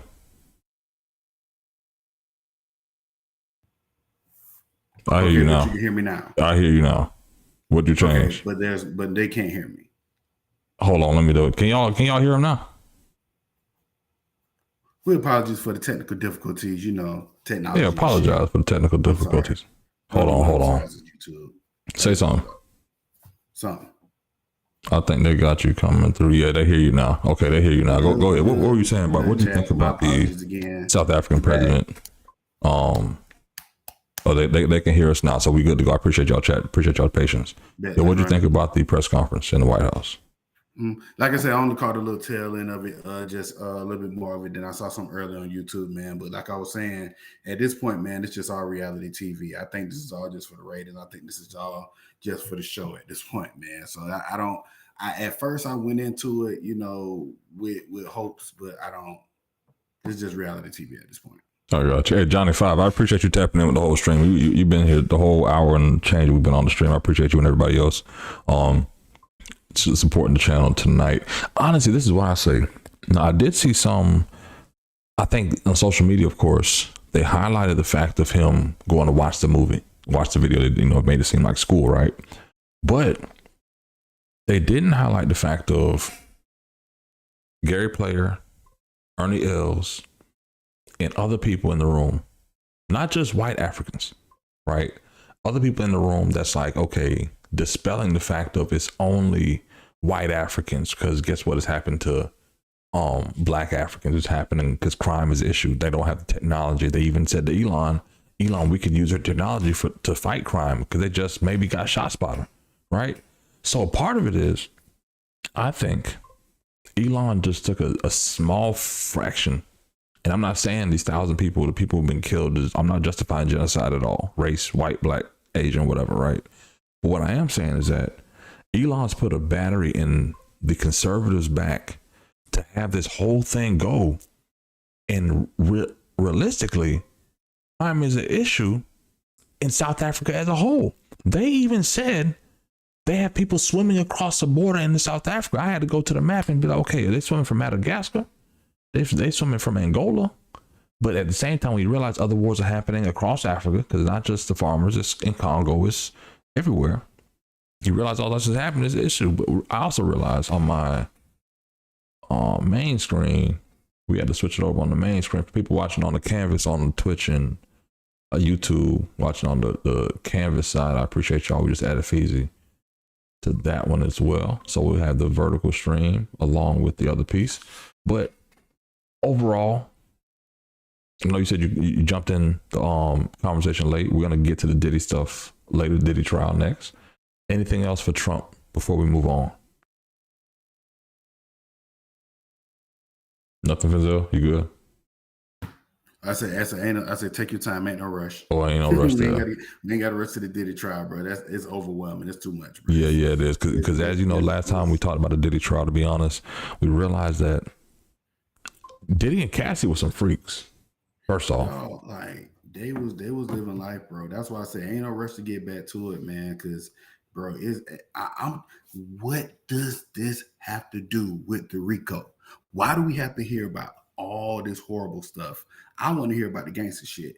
I need to catch up on what Kid Cudi said and what Kid Cudi said on the stand, because that's the gangster shit I want to hear. I want to hear him out there acting like he the Joker for real in real life. That's what I want to hear. That's exactly. That's exactly what it is. And actually, sign me up, because everybody say he's a monster. Jaguar Wright been saying for years that he's a monster. I need to hear the monster shit. I'm ready. I'm ready to go. Hey, my dog said he ready for the monster shit. So let's get into I had a Jasmine Crockett video queued up. But I love her. You love Jasmine Crockett. You want to do Jasmine first?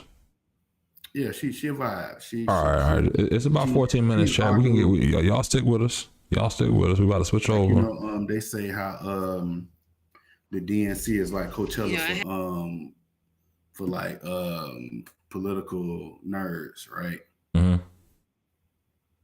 And it's true, because that's how I feel. If I would go see Jasmine Crockett speak. But anyway, continue. My bad. I ain't mean it. You know, I would too. Here's the thing.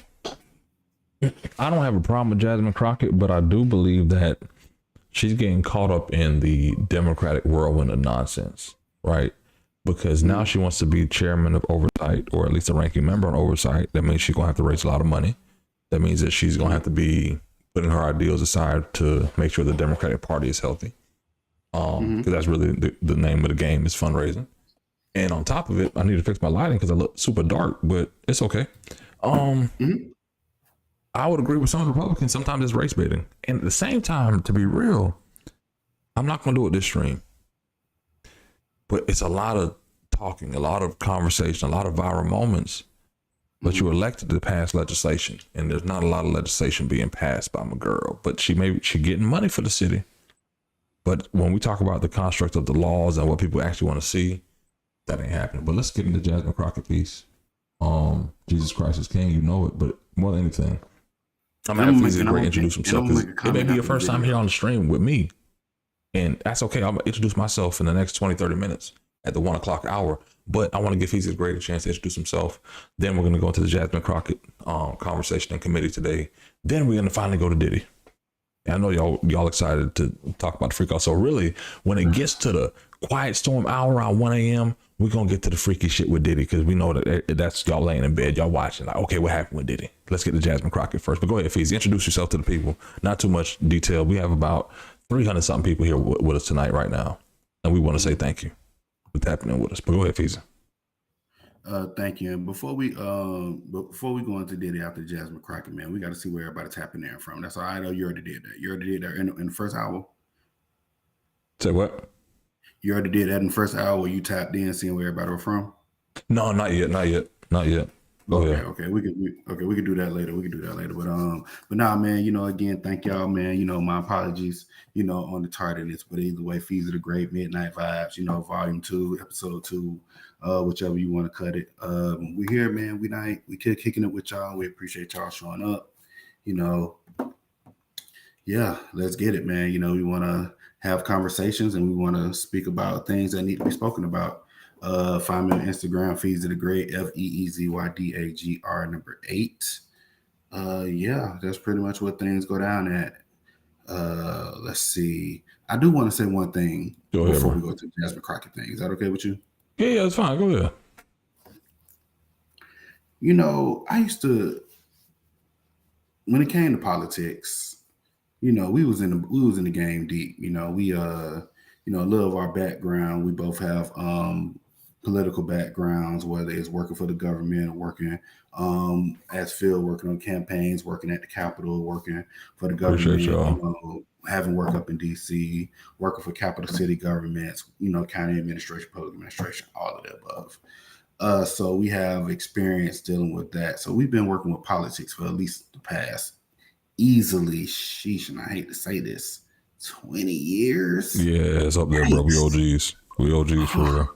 Oh my Jesus. Callie in the house too. Appreciate y'all. I'm reading the chat. My heart. Whew, 20 years, and it hurts to say that, but we was in Tallahassee. We started off in Tallahassee, working on campaigns, working on local government campaigns, working on mayoral campaigns, working for the Florida Democratic Party, working for the Leon County Democratic Party, working at the Capitol, working for the local governments, capital city governments, whether it's working with Palm Beach County, working with Riviera Beach, working with City of Atlanta, things like that. So yeah, we have a pretty decent amount of government/political experience. Somebody said Atlanta is a little freak off. What I've noticed is that a lot of people, legislators specifically, you ever realize how often you hear, oh, the House passed the bill to change the world, and then you don't hear nothing else about it? Yeah.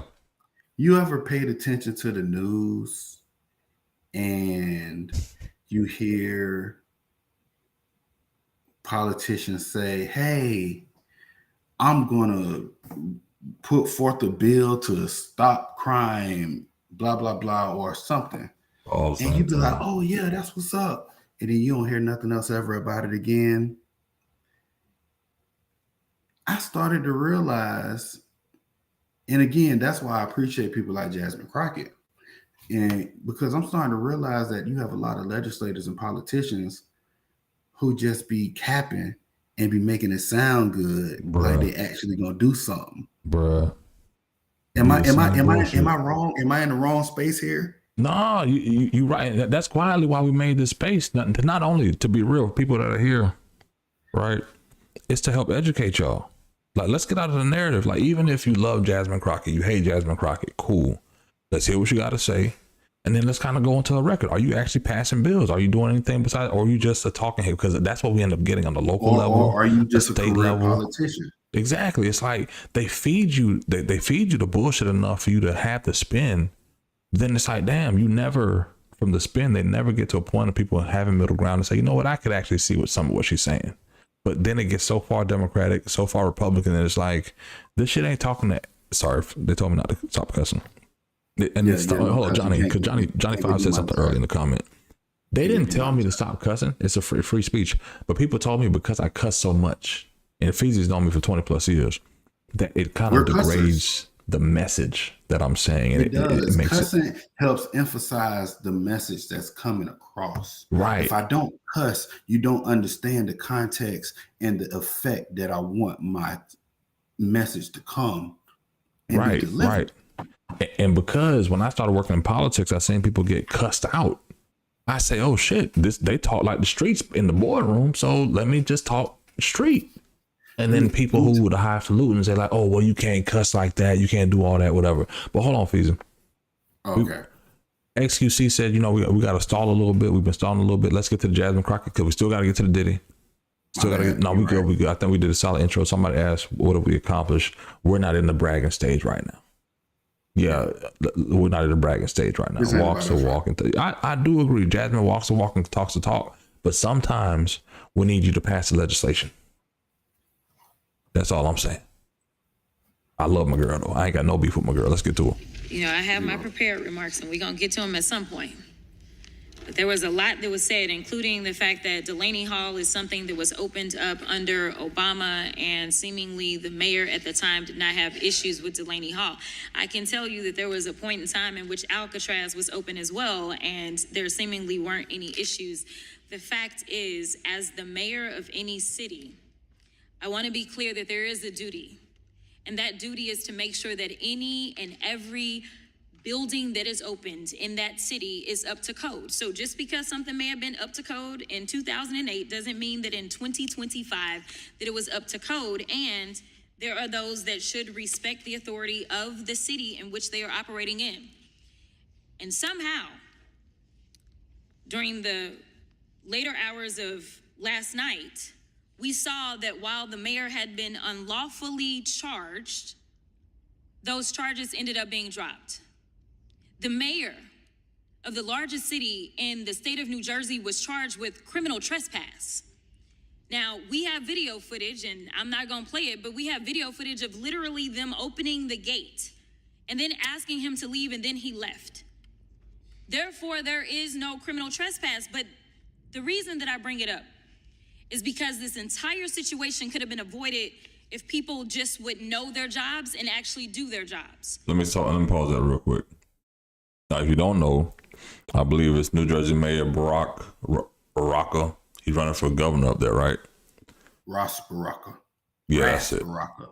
Well, I got double audio. You right? Oh, I got you. So he showed up at an ICE facility, a mayor at a federal facility where congressional members were going to go tour. I haven't been on his side for this nonsense. You know why? What does a mayor have to do with a federal issue? You're not stopping nobody from getting deported. You're not doing nothing besides showing up to a rally, trying to be humane about it just so you can get in the press because you're running for governor. That's the type of stuff, like, even so the congresswoman coming to bring it up. Yes, it's valid, but guess what? The reality of it is this, exactly what she's kind of alluded to, but she's going another route. You had no jurisdiction there. You had no jurisdiction there as a mayor for a federal issue. They let the congressional members in, not the mayor. So of course they bust him for trespassing because guess what? Yeah, we're gonna set you up. Take one step, foot, bump, click, clack, and now you out of here. Oh, they arrested me. They dropped the charges because they don't want to make it a bigger issue. You didn't break into the building. You weren't supposed to be there in the first place. You're the mayor. Go back to fucking go back to City Hall. Go ahead. I don't know if you had anything in there, FEEZY. Got arrested and all. Then they let him, I mean, I don't want to be the one to, I don't want to be that guy. But I was always told, no, there's no such thing as bad news. There's no such thing as bad publicity. Is it a possibility that he did that for press purposes? Of course. Will it look great politically? Of course.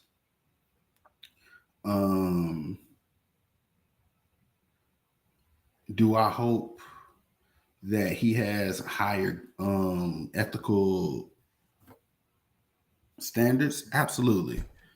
I do but too, unfortunately, this is not the world we live in. Unfortunately, he could have been doing it for the likes, but you know, hopefully he didn't.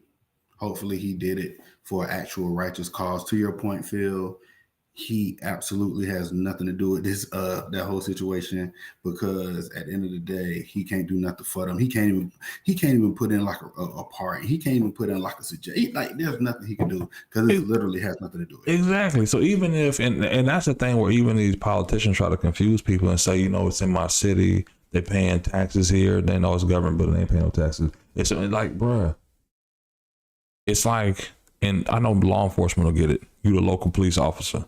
You done caught a big drug bust. Then the DEA or the FBI step in. It is not your case no more, young man. Right? FBI step in. It is not your case. It's the same exact thing. You have no jurisdiction here. So that's not jurisdiction. None. Let's go, man.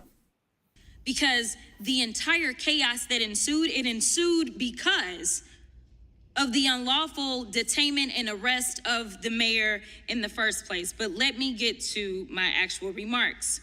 The Republicans have called today's hearing for one purpose: to help an administration that's already rooted in lawlessness and corruption execute their dangerous assault on American democracy. So in today's hearing, you'll hear them admonish their own congressional colleagues and excuse the behavior of the out-of-control, corrupt Trump administration. They're going to try to convince you that they're here to protect law and order and the rule of law. But they won't mention how the Trump administration is openly defying many of the 162 court rulings that have paused his illegal executive orders. See that? They won't talk about. Oh, text. Yeah. I got you. I'm gonna get back to it. How the president has called for the impeachment of judges who rule against him, or how they're allowing ICE agents to raid churches and elementary schools. They won't talk about how they're allowing Trump to purge the Department of Justice of employees who helped investigate the January 6th insurrectionist. They won't talk about how this administration is preparing to give $5 million to the family of Ashley Babbitt, who participated in said insurrection, because they don't actually care about law and order and the rule of law. They're here today for one reason: to forfeit their constitutional oversight responsibilities. But since I decided to bring up January 6th, let me run a tape to remind y'all of the difference of congressional oversight versus criminals.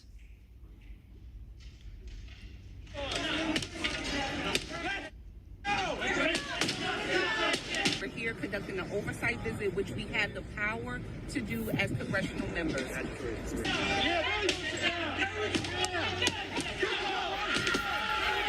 Statutory.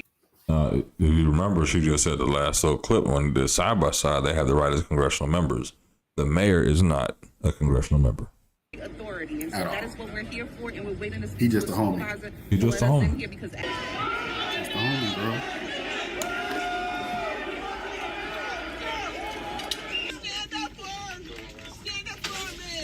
We will be your eyes and your ears. He wasn't in your fight. Report to you, Mayor. You just hopped in because you was in the neighborhood. It's interesting that one set of behavior somehow is going to get a family rich overnight. And the other folk that were there in that video, the members of Congress, well, they're saying arrest them. Let me remind you that those January 6ers have been pardoned. Let me remind you that yet another January 6er was just arrested a few days ago for committing what? Another crime. So if we're gonna talk about us keeping our streets safe, let's be real about who's causing crimes, who actually went through what we call due process, because no one denied the January 6th insurrectionists of their due process. They went to court, they either pled guilty or were found guilty, and they were sent to prison, and half of them, actually all of them, if their sentences said so, should still be in prison. Because we as Americans would be safer. We won't get into the fact that another one was already in trouble because they had already killed somebody. But I'll continue on. Right now, our Republican colleagues want to forfeit their constitutional oversight responsibilities. Let's talk about what's actually happening. In March, we learned that the Trump administration was dismantling the Department of Homeland Security's Office of Civil Rights and Civil Liberties, and terminating staff at the Office of the Citizenship and Immigration Services Ombudsman. And in the Office of Immigration Detention Ombudsman, because... Is that a Gucci lapel that she got on? Is that a Gucci lapel pin with the diamond studs around it? Or am I tripping? You see it?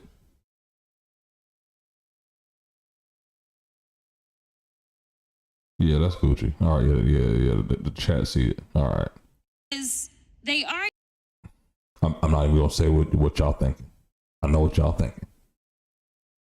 The disconnect is real. You quote, these offices have obstructed immigration enforcement and quote, undermined DHS's mission. The Office of Civil Rights and Civil Liberties investigates public complaints about possible violations of civil rights and civil liberties in DHS. And I'm not saying she doesn't deserve it, chat. What I'm saying is it just gives. Hey, whatever you interpret it however you want, it gives. FEEZY, what you think? Don't you think that Gucci lapel pin gives? What does that Gucci lapel pin say to you? Phil, are you talking? Yeah, I'm talking. I'm talking all the time. Oh, my bad. I think it's user error. Oh. It better be user error. It's clean though. Nah, Phil, I can't hear you. You can hear me now? Hello? Mic check? I can't hear you. Hold on, chat. Got some more technical difficulties. Where is the room? Did I close the room? Hold on. I'm in the control room. You can't hear me still? Mic check, mic check. Hold on.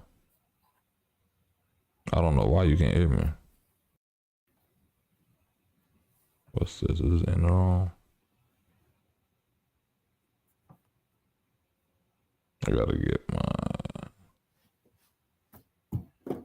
All right, you hear me now? Hold on. You hear me now? Yeah. All right, there we go. I just had to reset it. All right, we're good to go. Sorry about that, chat. Let me get back to chat. We'll get back to Crockett. I forgot. Oh, I was basically saying she got a Gucci lapel pin. I don't know if you noticed. Oh, yeah, I've been looking at it the whole time. Yeah, Gucci lapel with the diamonds. Activities, including immigration enforcement and discrimination. Sorry about and that, in chat. the immigration detention ombudsman's it is their primary responsibility to conduct oversight on conditions at immigration detention centers. So why would the Trump administration want to dismantle offices tasked with conducting oversight of immigration enforcement and detention facilities? The simple answer is, without them, there will be no internal oversight offices to assess the legality of the Trump administration's policies on immigration enforcement. So what have the results been? Since Trump took office in January 20th, 9 detainees have died in ICE custody. In fact, shout out to chat. What did you say, bro? I said we got some comments. I was just looking at the comments. Oh, I got you. In Trump's first month in office, more detainees died in ICE custody than at any time since fiscal year 2020. Congressional Democrats have engaged in oversight activities of immigration facilities across the country, from Florida, where a 44-year-old Haitian woman died in ICE custody, to Newark, New Jersey, where 3 of our Democratic colleagues visited an immigration detention facility to ensure the humane treatment of detainees. This wasn't about going in and breaking nobody out, y'all, especially when there were cameras rolling everywhere. That's not what they were there to do. Now, in a breathtaking act of executive obstruction of congressional oversight and the unprecedented weaponization of the Department of Justice, we have an interim U.S. attorney for New Jersey who for years has argued in court that Donald Trump is above the law. She has announced criminal charges against Congresswoman MacIver for, quote, impeding and interfering with law enforcement. However, our power as members of Congress to conduct oversight is found in the Constitution and federal law.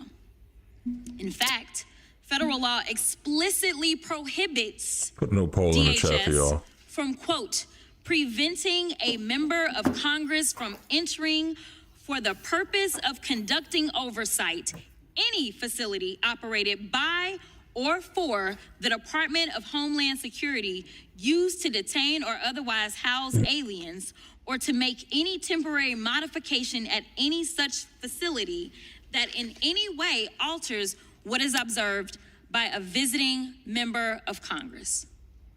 It is against the law. Full stop. Separately, the court has consistently held that the speech and debate clause of the Constitution protects individual members from prosecution for legislative acts, including, quote, fact-finding, field investigations, and information gathering. The court has consistently held that the primary purpose of the speech and debate clause is to, quote, prevent intimidation by the executive and before a possibly hostile judiciary. So let's call this for what it is. This administration is criminalizing legislative oversight, and the Republicans on this committee are helping them to do so. Rep. MacIver didn't engage in interference. It was ICE that engaged in interference while members of Congress attempted to conduct legitimate oversight of ICE facilities. Everyone, whether you are American or not, should be deeply disturbed and worried about Trump's abuse of power. They're attacking universities for teaching things they don't like. They're attacking law firms for representing clients that they don't like. This hearing and these charges are an attempt at political intimidation. I'll tell you this. There's a lobbyist by the name of Brian Ballard who used to represent Politico and a couple other media companies. And there was a story that went out about 2 weeks ago about how he's lost his influence in Trump's White House. And mind you, Brian Ballard's been Trump's lobbyist since like 2010, early 2000s, if anything. Like he was his guy before he was president, and then helped him become president. And then after Trump won, you had corporations helping Brian Ballard basically learn how to be a federal lobbyist. Right? So cool. So the other day, I guess people put out a hit piece on Don Jr. They called Brian Ballard to the Capitol, to the White House, met with Susie Wiles, chief of staff, and he left that meeting and he fired 3 of his clients, all media companies.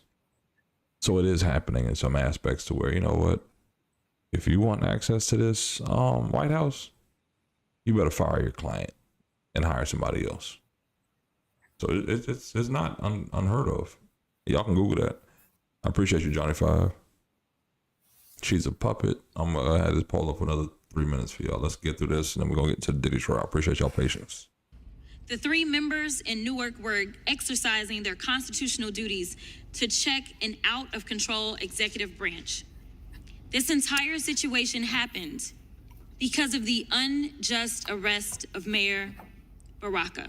He wasn't supposed to be and there. not only were the members invited in and given a tour of the facility, what I'm trying to tell you. This was after they so-called had broken the law. I'll be respectful. FEEZY, what you said earlier relates exactly to this, right? Okay.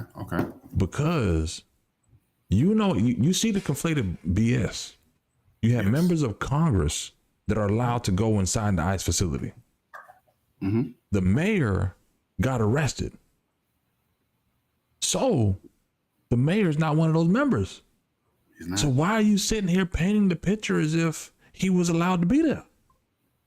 Painting the picture like, oh, he was treated wrong, but he wasn't supposed to be. He was the homeboy. He was the homeboy who tried to sneak in with you at the club and hope that the bouncer don't see.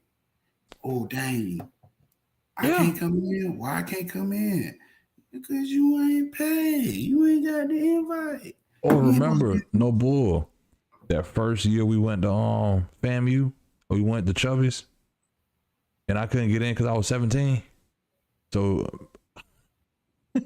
we had to ride back.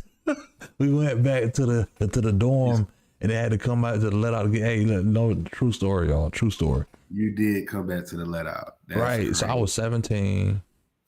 So I started college. The first week of college, I turned 18. But it was the week before, everybody partying. We going to the club. Boom. I get to the door. Oh, you shouldn't be no problem. Show a student ID. Oh, wait, ID. Okay, ID. No, you 17, bro. Come back next week. All the homies went inside the club. So basically, it's like I was the mayor of Newark. Like, bro, if you step 1 foot in here, bitch, you getting arrested. No minors in the club, bitch. What? Then you know, Mayor Ross Baraka. Right. So basically, it's there. But yeah, he had no. And she's. This is the poverty pimping shit I be talking about. Now, I ain't gonna name a girl a poverty pimp, but this is the shit I be talking about because what you're going off is people's ignorance. Just like Trump be doing about when he say Africa, but he's not, like he even said earlier, bro.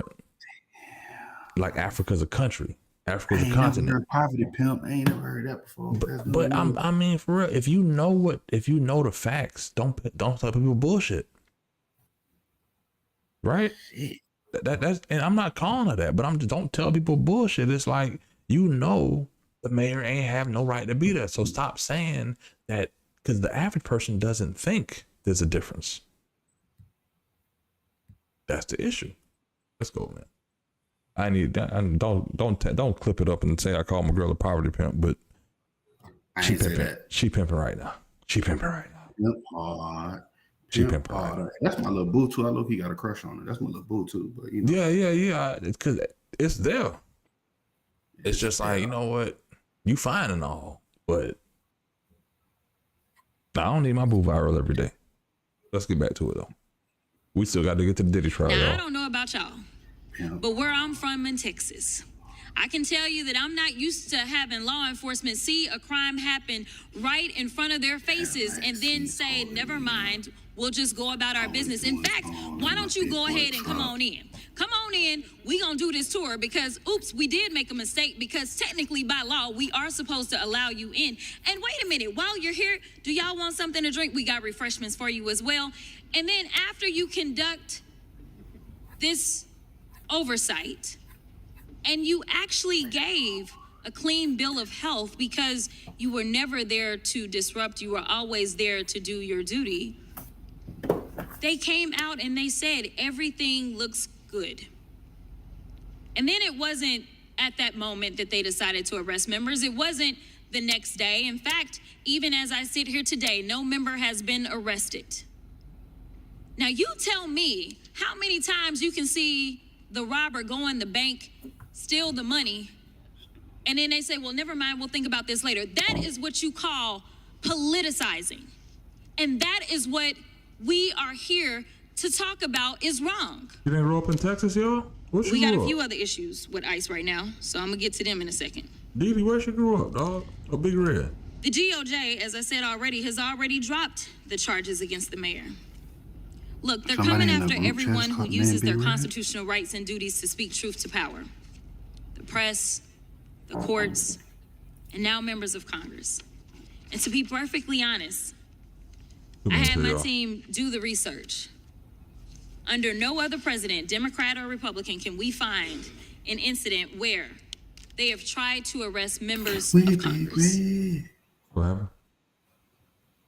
I thought I said something. This is absolutely absurd that they were out there simply doing their duty. We have never seen ICE act in this way. In fact, it's not less oversight that we need right now. It's Wait a minute, we have seen ICE acting this way, bro. Y'all forget when they had the Haitian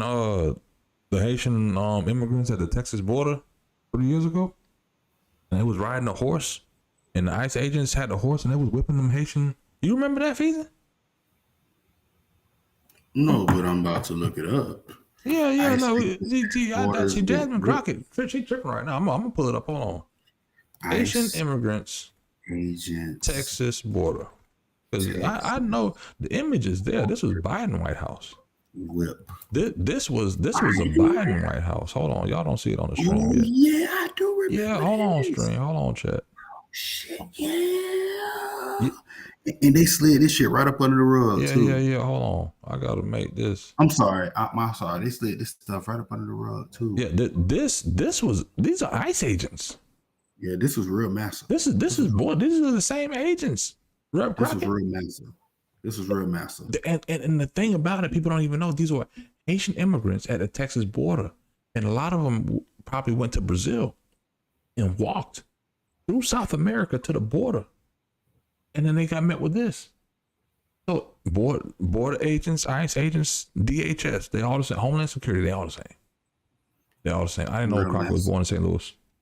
It makes sense. She does got kind of that Louisville lunatics. What was the chicken head shit?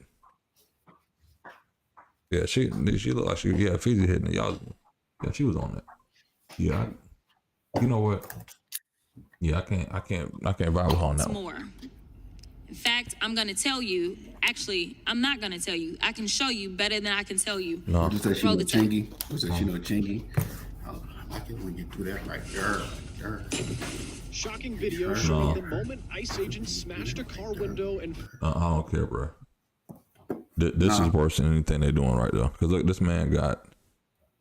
Bro, he got to go. He got to go place, bro. He brought to go place, and he still got whooped, bro. That's messed up. You feel me? That's messed up, bro. So all you want to do is eat, bro. Exactly. And he got whooped. And so I'm not buying that. I'm not gonna go with the poverty pimping shit of this. Removed a man in New Right? Bedford. I'm not saying this is right. Juan Francisco Mendez has But no this isn't this. We've seen this before, and this is U.S. Border Patrol, ICE. They all the same. We've seen these people act this way to get people out of this country. So that's the part. But you know what? I'm not gonna stick here too long. You know what we came here for? This is what Ivy League universities you can get into with a 3.6 GPA. Midnight vibes. Hold on, boy. Before we go there, can we get a check-in? Can we do a check-in? Yeah. We gotta do a check-in. We passed 1 o'clock hour. That's why I gotta switch over. I told people 1 o'clock. I'm 6 minutes late. 1 o'clock. Midnight vibes. Midnight vibes. Listen. Check in. Where you from? Where you at? Let us know. We got any South Floridas. We got any Floridians. We got any ATLians. We got any international. Yeah. Let us know where you tapping in from. Some people did say Cali. I know California's in the building. LA's in the building. I'm in Jacksonville, Florida. We got Atlanta in the place to be today. We got Texas in the building. And I want to tap on the city of Atlanta, kind of how you spoke on earlier about how when you worked in politics and you heard people get cussed out. I didn't realize that was a real thing till I moved up here and I started working with the city of Atlanta. Let me tell you something. All of them act like they Duval in the building, South Carolina in the building. All of them act like they James St. Patrick. You feel me? All Shelby County, Memphis, Tennessee. My bad, FEEZY. I'm listening. Nah, man, you good, man. Shout out to y'all, man. Ohio. Shout out to Memphis, Tennessee, man. I got a cousins that's from Memphis, man. They went to Kirby High School. Shout out to Kirby High School. They're in Nashville now, though. You know, good old Naptown, Jamaica. Big Black up Atlanta. Jamaica. You feel me? You know, San Bernardino, Dallas. Shout out to Dallas. Jasmine is a rep for Texas, yeah. Absolutely. Shout out to you, Gwen. Shout out to Memphis. Go ahead, FEEZY. I'm gonna do the shout outs at the end. Go ahead, my bad. Oh no, you good. Do your thing. Handle your biz. Yeah, more than anything, I want to thank y'all for tapping in for the stream. I am your boy, the hip hop lobbyist, and I'm gonna be real with you. I got a video I'm about to post probably next week. How I monetized my YouTube channel in 2 weeks. Now I'll be real. April 6th, I had 300 subscribers here, right? I started live streaming vertically, putting it out there, and we've grown over 1,500 subscribers in about 2 or 3 weeks. Now, mind you, I haven't been consistent. Stop. Clap it up. 1,500 subscribers, man. We made a good. We had a benchmark. We making more, man. Clap it up. Please like, share, and subscribe. Please send this to all your friends, all your cousins, all your relatives, all your enemies, all your coworkers, all your kids' parents, all your kids' teachers. Please send this and share, man. We got a lot that we need to talk to people about, man. So please share this, man. Get this out. You know, we want to make sure we keep reaching these milestones, man. So we want to thank y'all for celebrating with us for 1,500, man. And we're going to keep it on pushing. That's right. And somebody told us to make sure we keep it on topic, and they love them to dance too. All right, let's make it happen. But to the most part, appreciate y'all tapping in. Now, if you don't know the first time here, I am the hip hop lobbyist. I am a professional lobbyist in the state of Florida. If you don't know what a lobbyist is, I'm like a sports agent for politicians. And I'm not going to get into my credentials because I almost do that every stream. So we're not going to talk about my achievements in politics tonight. We're going to talk about the Diddy trial. And we got my homie FEEZY the Great live from Atlanta in this bit tonight. So anyway, we're here. You're here. It's about 1 a.m. Let's catch up on the Diddy trial because it's a RICO not conviction, it's a RICO accusation, but they've been talking about some freak shit. So either way, let's get into this. It's your boy FEEZY the Great. Let's catch up on the Diddy trial. And we're watching this from the Law and Crime Network. So let's see what they gotta say. Let's tap in. Of Sean Diddy Combs' federal sex trafficking trial delivered some more explosive testimony. His former executive assistant took the stand, alleging he picked up drugs for Combs, set up hotel rooms with supplies, endured constant threats, and we found out what federal authorities found in Diddy's mansion. We've got all the explosive details from inside the courtroom. We're going to be talking with Law and Crimes reporter Elizabeth Milner to break it all down. Welcome to Sidebar, presented by Law and Crime. I'm Jesse Weber. Hey everybody, this is another Law and Crime legal alert. If you received Depo-Provera birth control shots and were later diagnosed with a brain or... We're not doing that. We're not watching somebody else's advertisement on my stream. How much should good car insurance cost you a month? $80, $120. Nope. Trial of Sean Diddy Combs took yet even more explosive turns today. Day 8, as his former executive assistant George Kaplan took the stand, revealing some stunning details about alleged drug pickups, secret hotel room setups, more alleged threats to employees. Meanwhile, prosecutors, they teased a major witness. I'm gonna drop a freestyle that I've been working on. I'm gonna do a freestyle thanking y'all, the guests. When we hit 2,000 subs, you gonna freestyle? 2,000 subs, I'm gonna freestyle, baby. Fresh out the fresh out the booth. All right.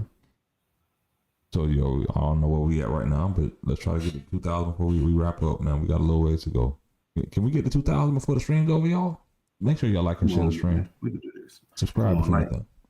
Thank y'all for liking it too, man. I see y'all. I see y'all out there liking these streams, man. I see y'all out there liking the stream. I appreciate it. Yeah, and I see y'all keep the chat popping. Every time I keep the chat popping, I want to shout out everybody keeping it, especially my man moderating Johnny 5.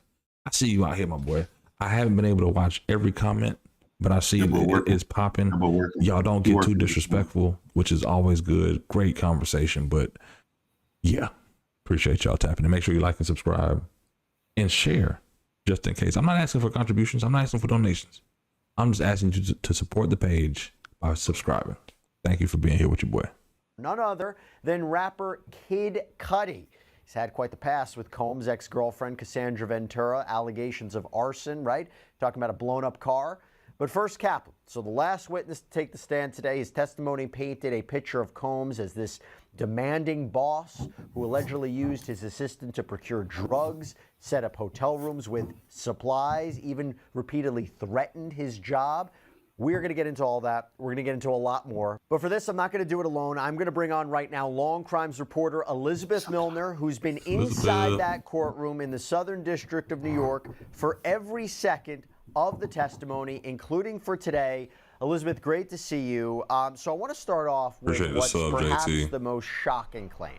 You have Diddy's former assistant, this is George Kaplan, former executive assistant. He testified Diddy, I that appreciate that, man. Picked up. Hold on. I gotta stop this for a second.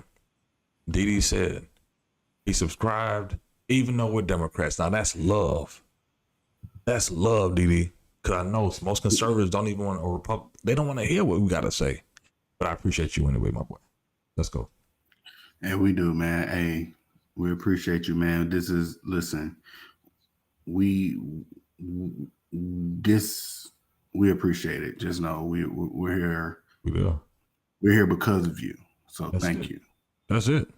Let's get back to it, y'all. Let's get to the Diddy trial. We finally get into the juice. Drugs for Diddy. Can you tell us what exactly he said about that? Because again, this is important for the racketeering charge. If we're talking about Combs operating a criminal enterprise and he was using his assistants and his bodyguards to further criminal activity or provide supplies for criminal activity and cover it up, these are the people you want to hear about. So what exactly did he say about picking up drugs for Diddy?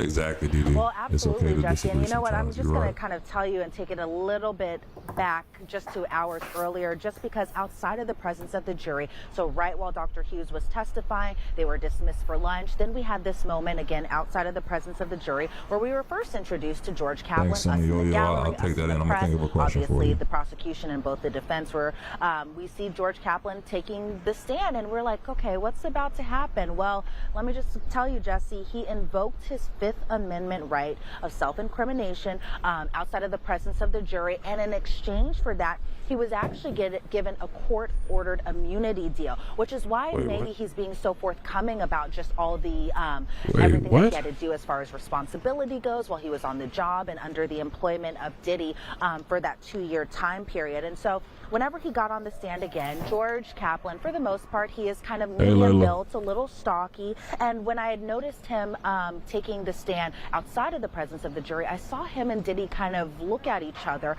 George Kaplan. I ain't gonna hold you, bro. This looked like a dope piece of art for real. Look, the artist over there cooking for real. I ain't gonna hold you. I wasn't gonna say nothing because this is inappropriate. But yeah, like this could be a good piece in a library, a nook, even the bathroom. If you're taking a poop, it's like, oh, gotta concentrate. I shouldn't have ate that pizza last night. I'm lactose intolerant, right? this could be actually a great piece of art in somebody's home. Hey, real quick, can we take a moment? Shout out to the lactose intolerant, man. We appreciate you being up. Hey, man, if you lactose intolerant, man, hey, gang, throw your L's up. If you lactose intolerant, throw your L's up, man. Because y'all already know it's good going in, it's bad coming out. But it's okay. Yeah. We ain't going over ice cream gang, pizza gang. We ain't supposed to eat it, but we still gonna do it, man. That's what we doing, man. Shout out to everybody who up late night eating ice cream, knowing they ain't supposed to be eating ice cream. Hey, but we appreciate you for eating and watching and rocking with us, you know. Lactose, you know, that's what gangsters do. The YNs do. You gotta. Yeah, that's it. All right.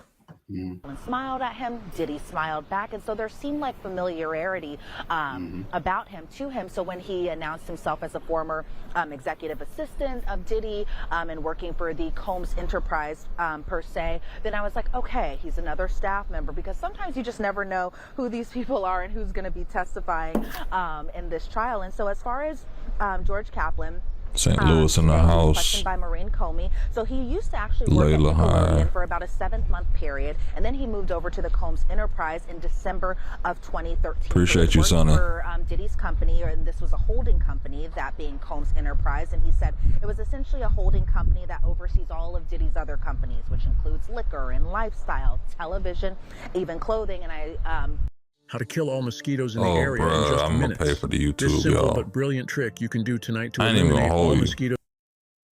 I seen the thing that I get like a 7-day trial of YouTube with no ads, Bill. We gonna be streaming a whole week.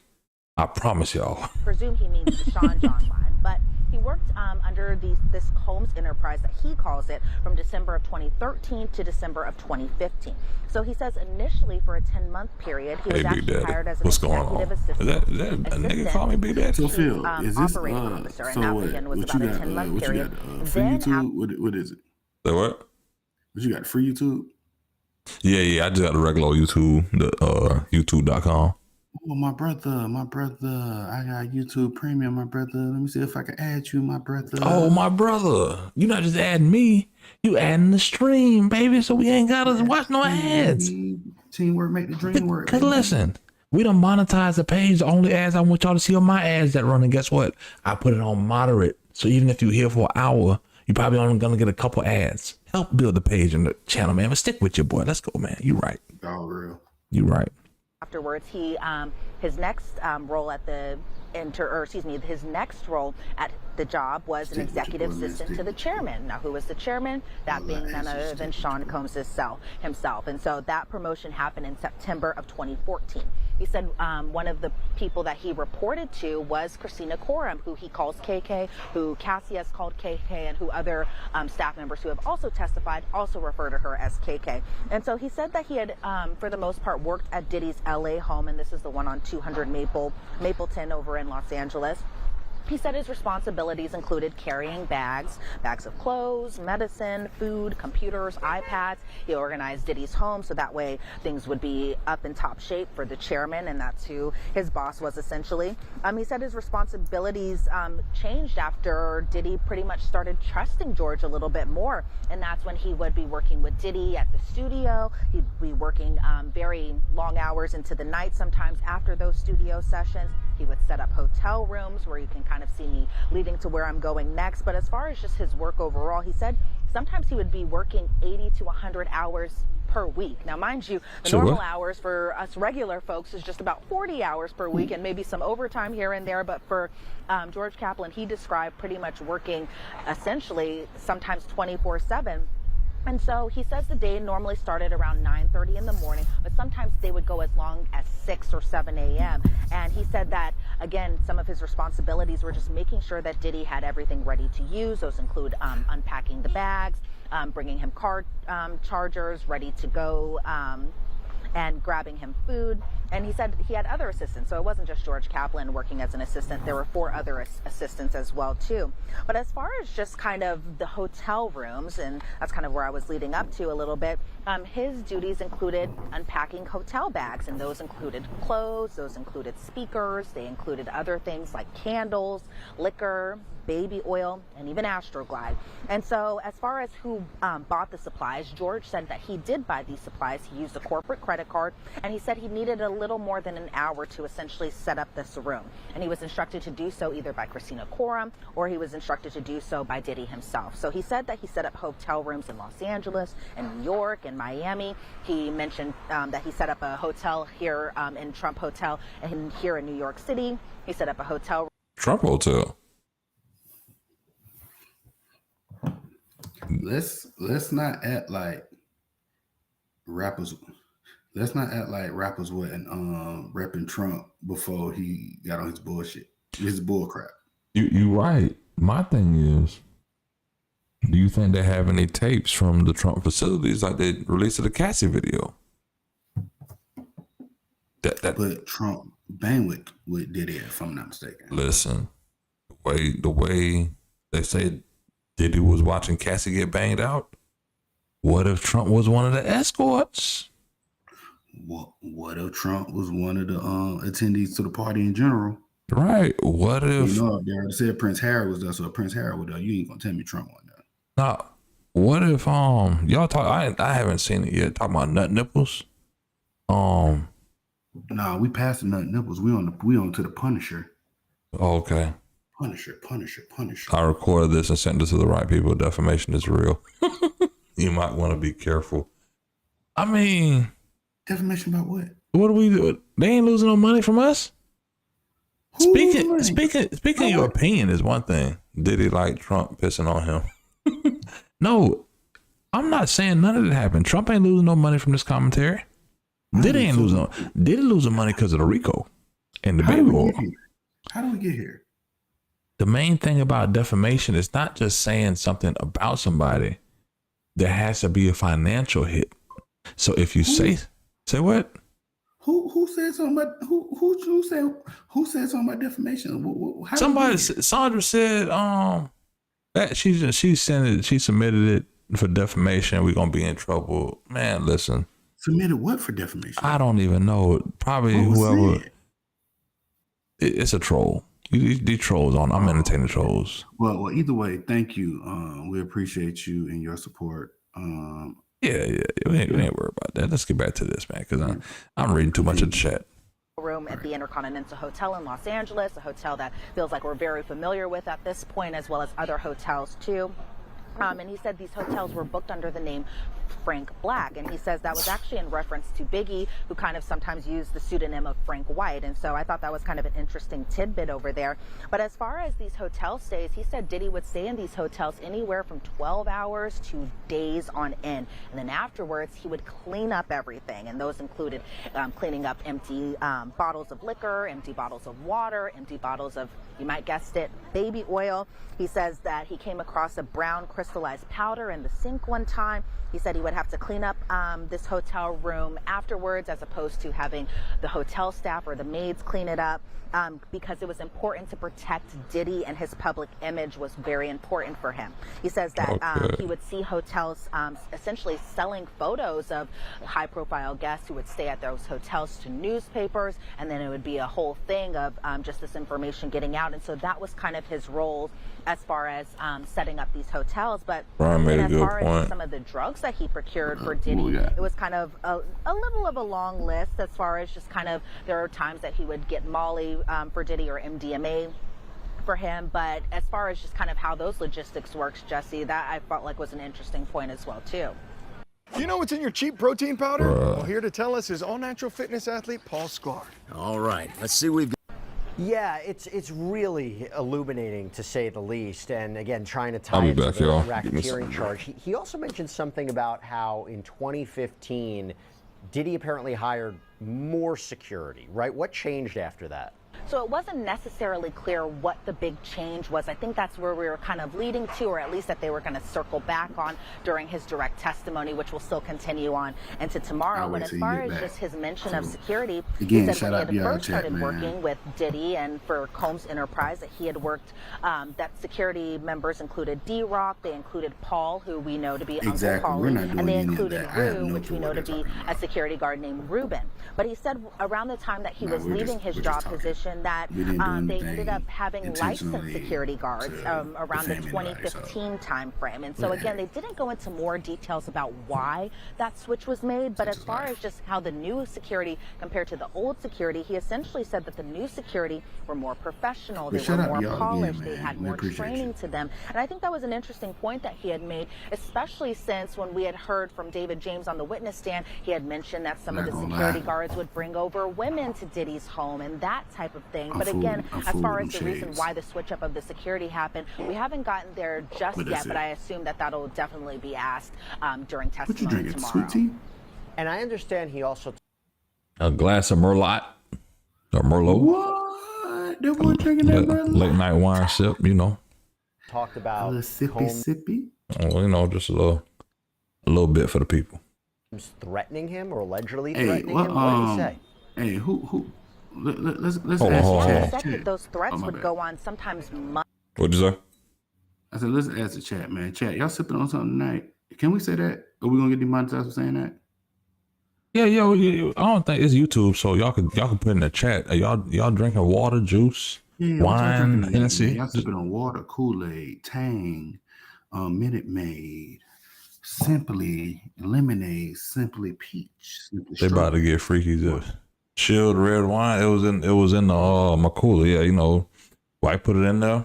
That's what it is. So it's chilled. I know exactly. But then again, if it was hot right now, I'd be fucked up.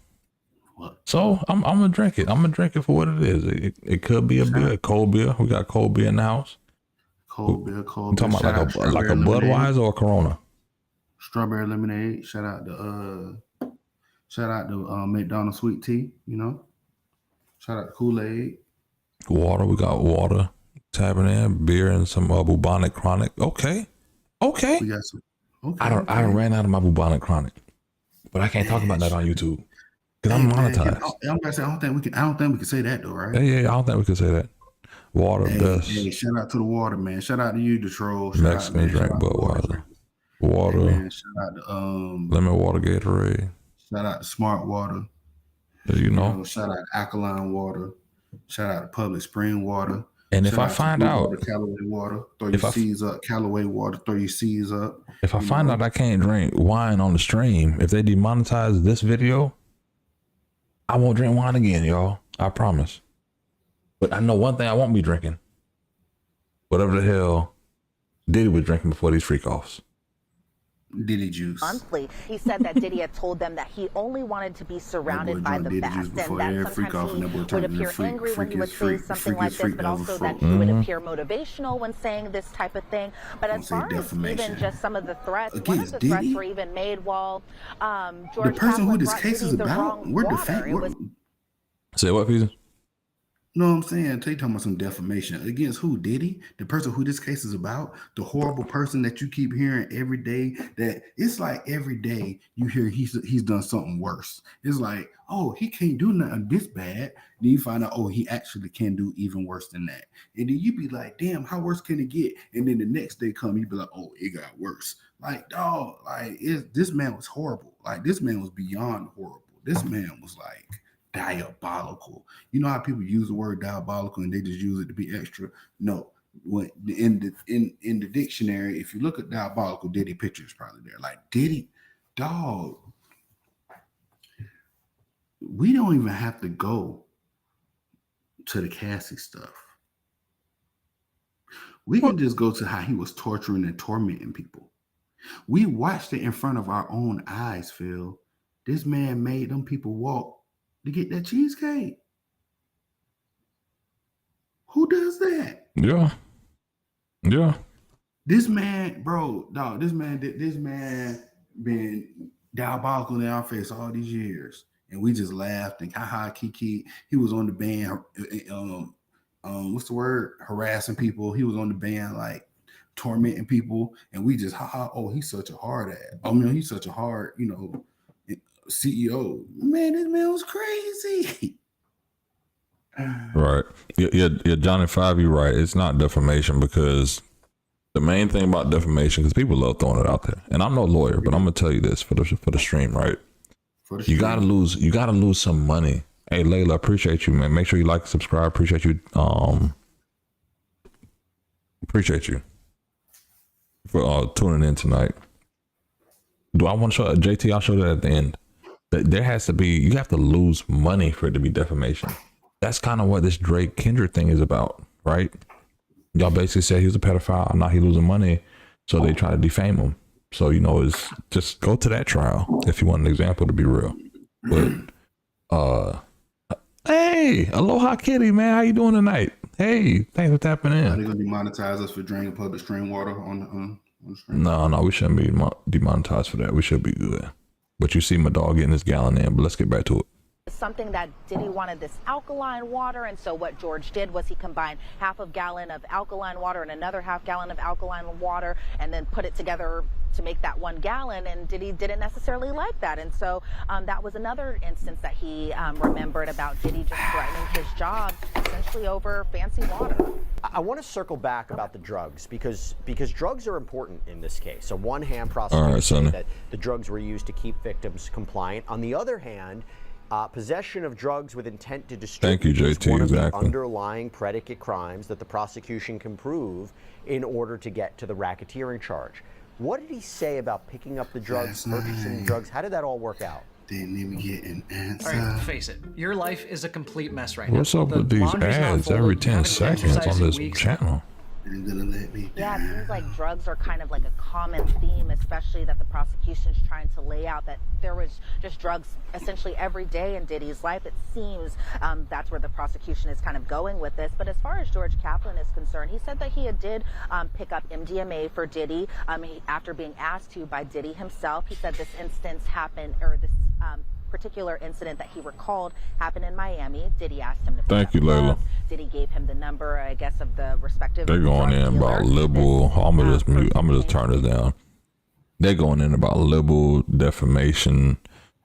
If I say something on my stream with 1,500 subscribers, you think my little thing is gonna pause? You think my little channel is gonna really get to a point they're gonna come? Oh, he defamed me. Come on, bro. Like, at least people love throwing defamation and libel out there, or the defamation out there. Know what it actually is. Just being for real. But I appreciate everybody who's clarifying this in the chat. More and more kind of layers of just, I guess, whatever his testimony is expected to be. People are miserable, bro. Yeah, so definitely an important witness in this case. And the reason I started with him at the All right, end Layla, appreciate you. Have a good night. Kind of the newest testimony Good night, that Layla. I'm hearing, but it Appreciate doesn't you. disregard what we heard Thanks for coming to the earlier Midnight on in the Vibes. day.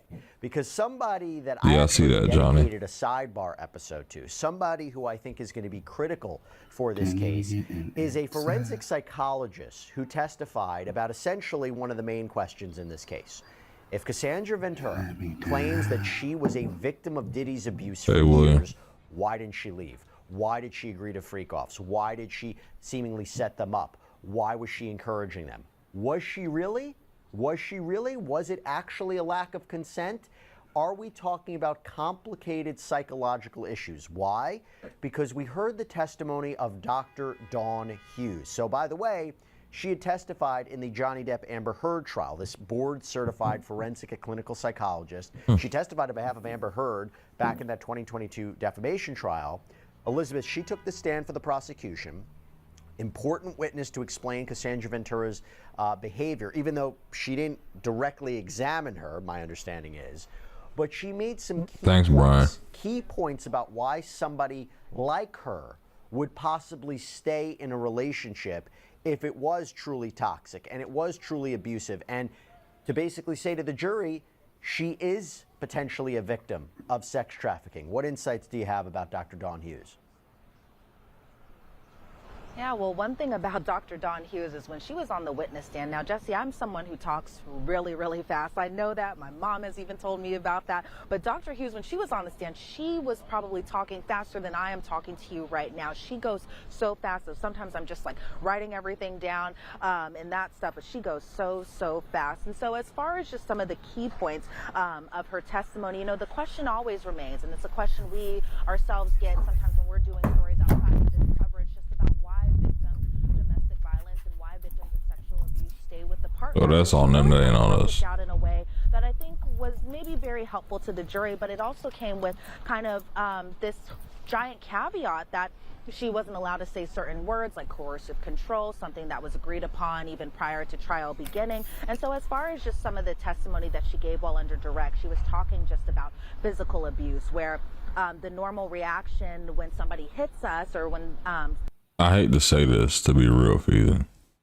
I don't want to pause it because we did discuss this the other night, but they're trying to make it, maybe it's this reporter, and I have a problem with law and crime. But they're making it more about Cassie than it is about Rico. And this isn't domestic violence. This isn't. So we've seen the video, but the media narrative is pushing so much of Cassie's testimony, and they've already settled. Technically, she's only testifying for the government. So y'all need to make the Ricos hit, and I don't see how it hits when you only talking about sexual acts. And I'm not saying I want Diddy off, but the way this case is being built, it honestly makes me think that sometimes the federal government will sue somebody in hoping that they don't have the money to make, you know what I'm saying, to make the case so they can make them go, you got to plead, you ain't got no cash. But this is like, bro, y'all charges, man, y'all got to prove it's a Rico, but y'all not proving Rico, you just proving that you're free. But like we said the other day, they could be building their case out to make it to a point, because I think Cassie's mom testified about $20,000 that Diddy had to release, or was gonna release a sex tape. I think I lost my dog. Hold on, let me check. Hey Nicholas, give me 1 second. See if the dog's still in the studio. No, he dropped.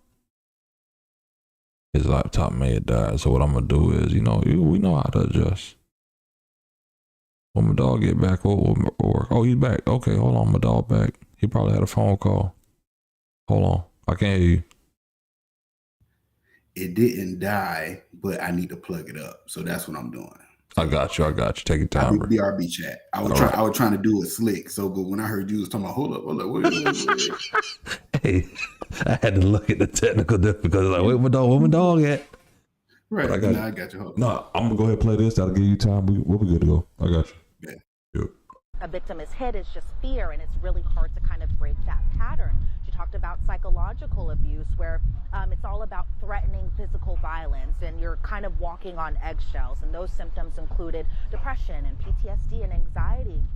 She talked about sexual abuse and how a lot of people don't necessarily disclose sexual abuse because it's a private harm. It can be hard to kind of talk about these types of things, because even just think about just the reaction to when Cassie Ventura, and again, she never... Yeah, that's her mic is horrible on their side. They forgot to do that, so my bad, chat. I'll get a better stream for y'all for this update. As a blind witness, so somebody who didn't evaluate Cassie or any of the witnesses in this case. She didn't evaluate Diddy, the defendant in this case. But as far as just the reaction, because when we go back to November of 2023, when Cassie had first filed her lawsuit, just the reaction from it was, why did you stay with him so long? Why did you do all these activities with Diddy? Why did you stay with him knowing that he'd beat you? Just all these questions of why?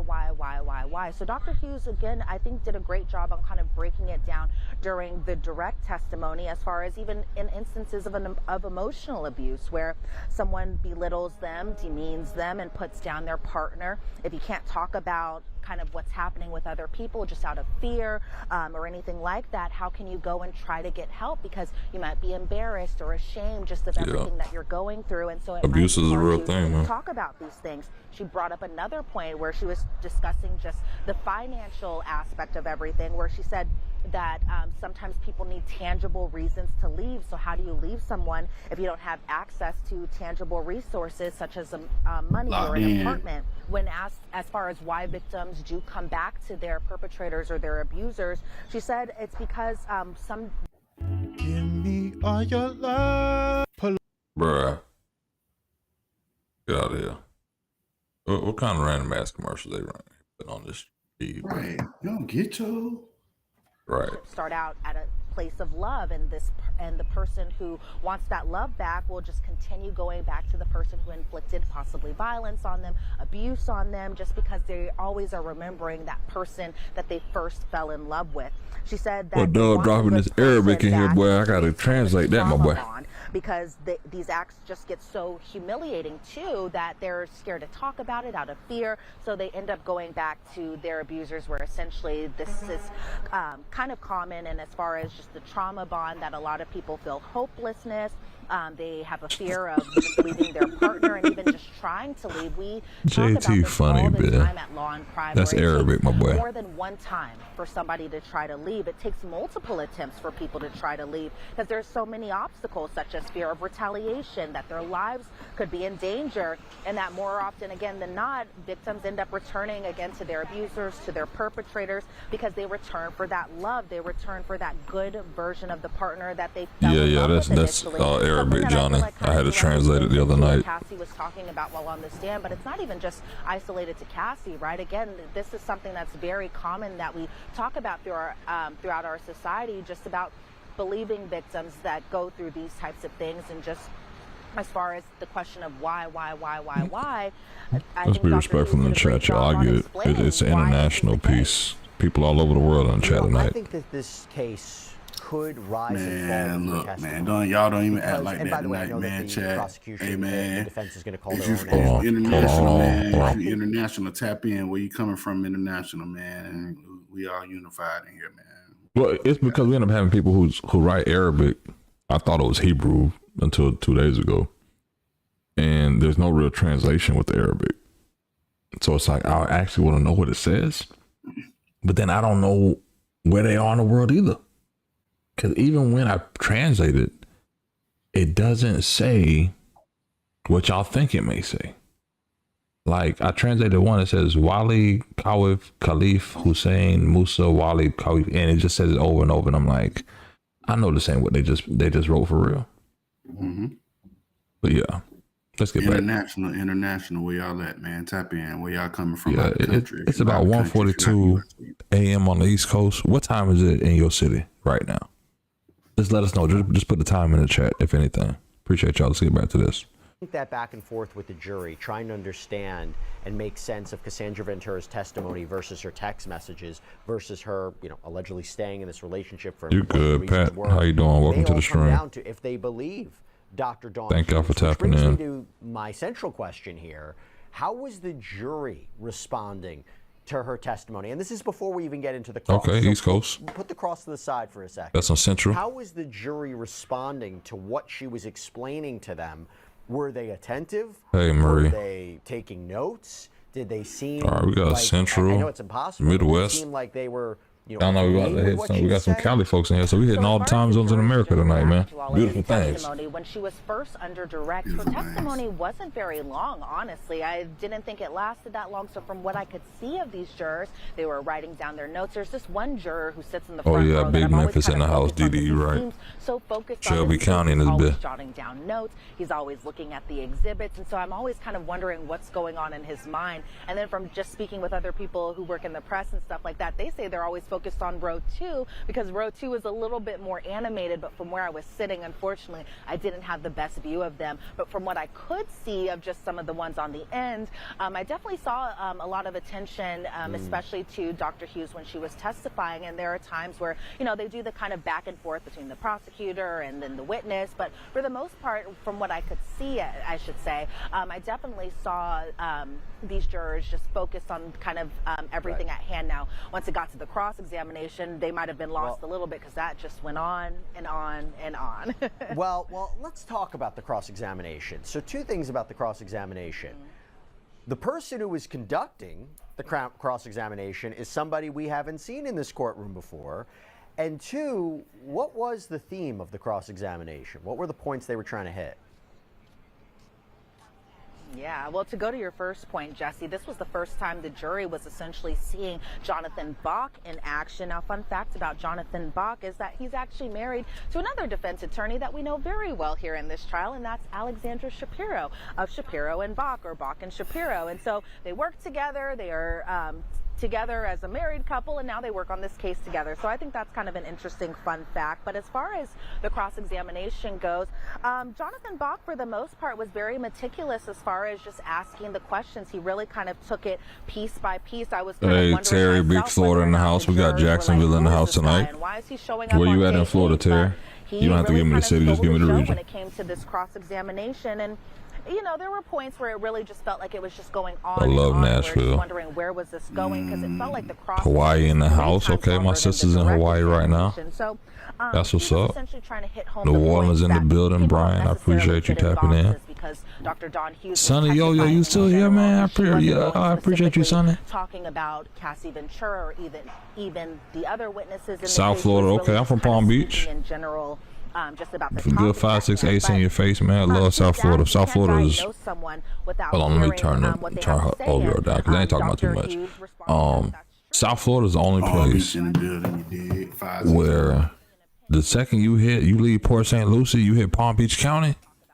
That I-95 open up from 3 lanes to 6 all the way till you get to damn 95 South going to Key West. Boy, hey, you better be prepared to go from a beginner's learner's permit to NASCAR the second you get to South Florida, boy, because you got to step up your driving game. We do not bullshit on 95 or the turnpike. Let's get it. Hey, go. You better tell them in the chat. We don't play on the turnpike at 95, baby. Terry, let them know. Whether or not she used data for forensic investigations, whether or not Pompano, okay, Pompano in the city. Listen, hey, hold on. Let me tell you something. Terry's a real one. Terry Thomas in the chat. If you from Pompano and you up at 1:40 in the morning and from Pompano, listen. Broward 954. Listen, that ain't the city you want to mess around in. You're talking about Boyd Anderson High School down there, ain't it? What else down there? St. Thomas Aquinas down there. That could be Fort Lauderdale proper.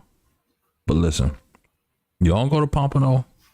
Hey, Terry, you better learn. We don't fool around South Florida, boy. BA. Shout out to BA. Hey, yeah, but Boyd Anderson around there, BA. Shout out to St. Thomas Aquinas. You see it? You feel me? Listen, Terry, appreciate you tapping in, man. Appreciate you, ma'am. You see you in the house. Yup. Reports or medical backgrounds or educational backgrounds or Columbus, Ohio in the building. And records. Even though she's who has slapped an alligator though? Yeah. I be trying to be serious. I be trying to be serious, but then the chat go crazy. JT say, I hope not. Who has slapped an alligator though? I've touched an alligator. I ain't slapped one. See, y'all think the alligators are you popping up. You know what? It's iguanas. Terry, have you killed one of these iguanas yet? Because you know they be eating through the AC and the concrete. Oh, Dillard High. Dillard, okay. Dillard with the good band. And I know FEEZY, we have a Dillard story, but we ain't sharing it on this stream tonight. But Dillard, amazing high school. I have some great friends from Dillard, man. I see you. I see you. Let's get back to this. That's really just nodding his head, kind of like he's just like watching this all in action and just. Here, make sure you like and subscribe to the channel, Jonathan man. Bach. So then in the middle of Panthers, okay, you know it. Lunch break. Then when we return from lunch, they continue on with the cross-examination. Purple, I understand. Jonathan Bach is asking. Don't believe the narrative is safe for black people in Florida, man. Trayvon Martin was very unfortunate. And Dr. Hughes It happens. Make sure y'all sip up y'all wine tonight. Terry, you sipping wine tonight, Terry? What you sipping tonight, Terry? I'm on this red Merlot. It's a little chill, but it's okay though. The bridge from here. And she was asked, you would agree that the American Psychological Association says that says to avoid rendering opinion about victims. And Dr. Hughes responded yes. But I thought it was interesting because, you know, when Dr. Hughes was testifying under direct examination, again, she wasn't saying Cassie's by name, but you can tell that this is where the defense was kind of going, where it's like, black you didn't evaluate Cassie. How can you talk about just some of the issues that she had gone through if you didn't speak to her directly, or again, you didn't speak to any of the other witnesses in this case? During this time, Diddy is kind of nodding his head a little bit, again, kind of from what I could feel, just giving approval of just how Jonathan Bach was conducting this cross-examination. Hughes says that she didn't read any type of articles or news reports, police reports in relation to this case. She doesn't know about Cassie's drug use or anything of that sort, that she was just there to give subject matter testimony.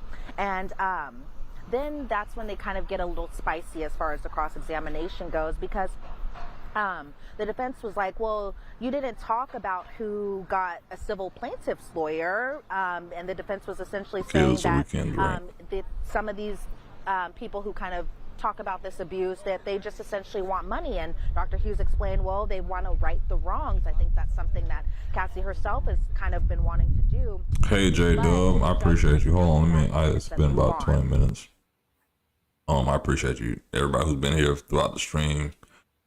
It is J-Dub. It's a political commentary channel.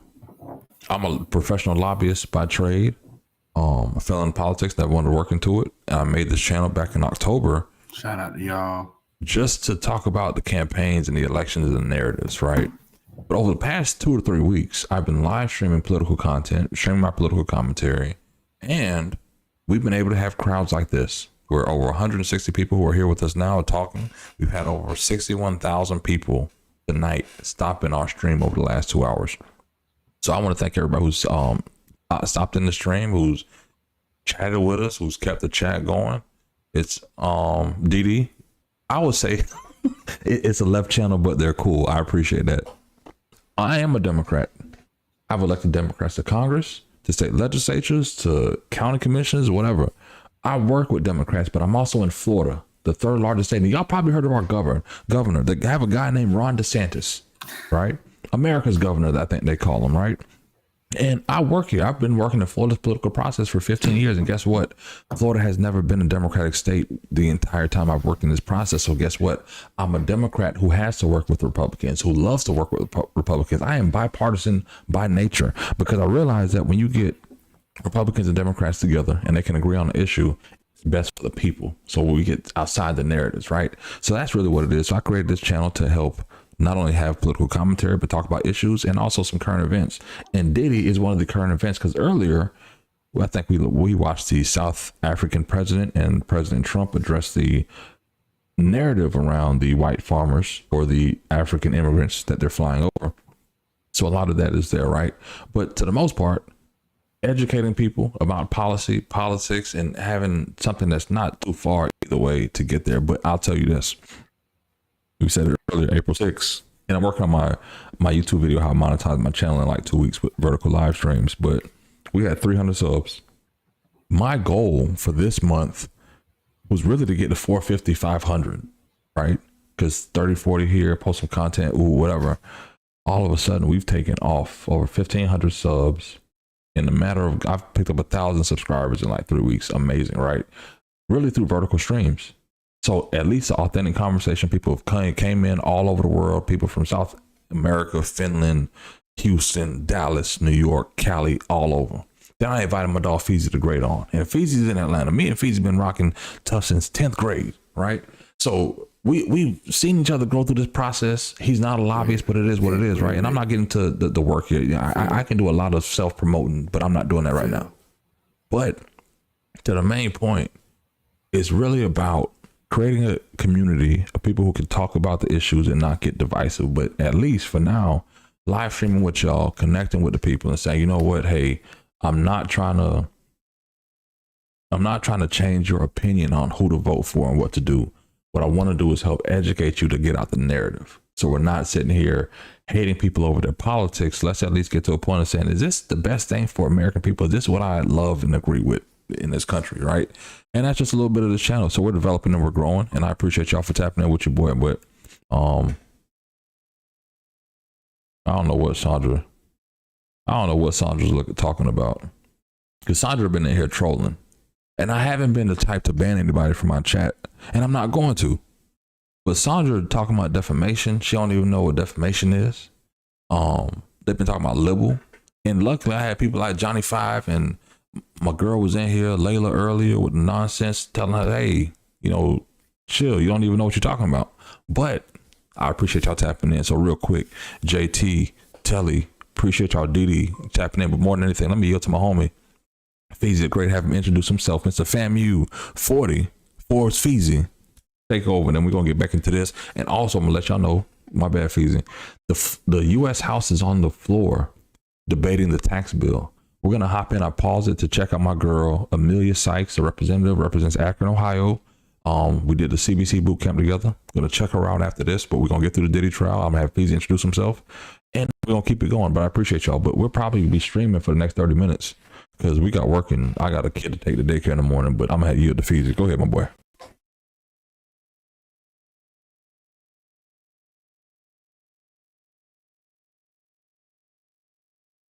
You got it, Finzel.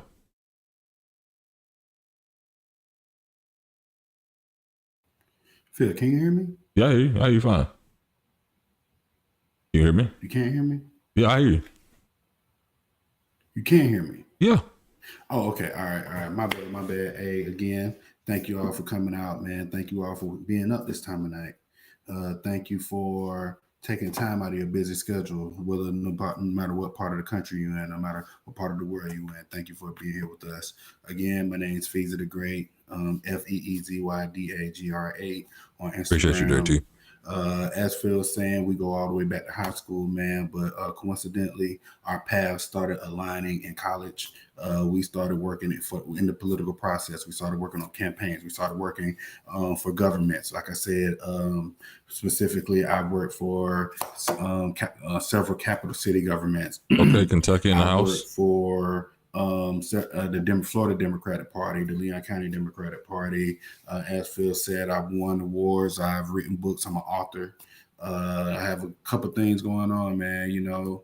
But again, we're on this call, and I mean, we're on this stream tonight, man, to speak about, you know, politics, and not just politics, man, entertainment, just speak about a couple other things. Like you said, we have some things that we got cooking that's going on, so stay tuned. We're going to make sure that you're plugged in. We're going to make sure that you are always a part of our growth and always a part of our process.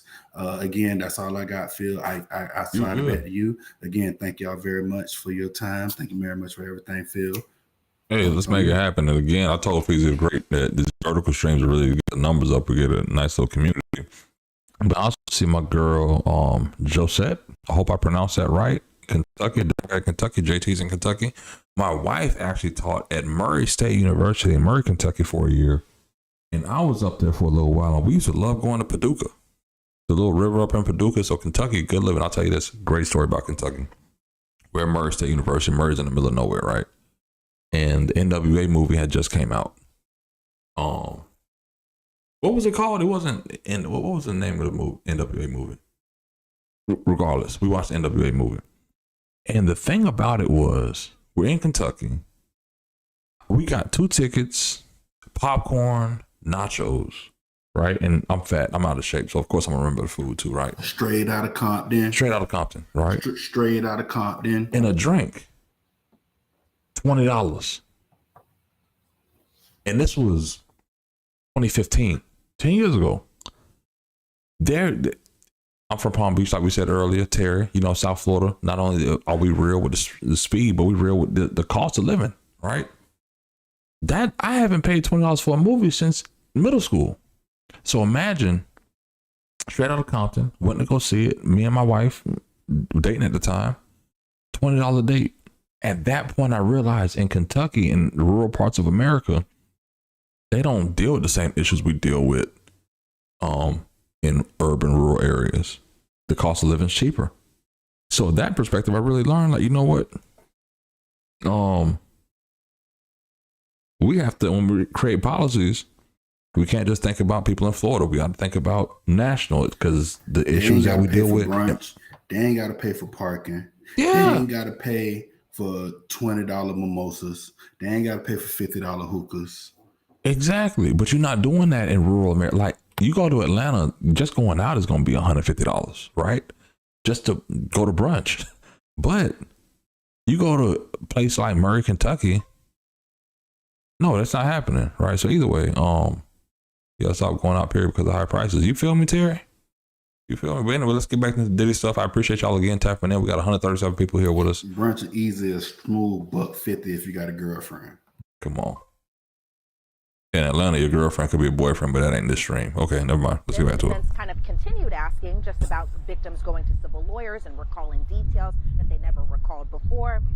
Then there was a whole sidebar, not sidebar presented by Jesse Weber, but I got this car recently. Bruh, that's what how it much is. I was paying for insurance. I keep pausing too long. By the time I start the video, the ads be running again. both parties, both parties go off to the side. But let me tell you guys something. When we have sidebars in court, it's this really loud, static noise that we're hearing that's just like, and it goes on and on and on, essentially until both parties and the judge are back in their respective spots. So it's not a situation like you may see in Law and Order where they all go up to the judge. Bro, did you just say that? What are you talking about? It's really like a hug. What happened? What did I just say? I said something crazy? Did I say something crazy, Chad, or did she say something? What did I miss? Chad, what happened? Run it back, bruh. I told it. What just happened, Chad? Atlanta, but you said this ain't extreme.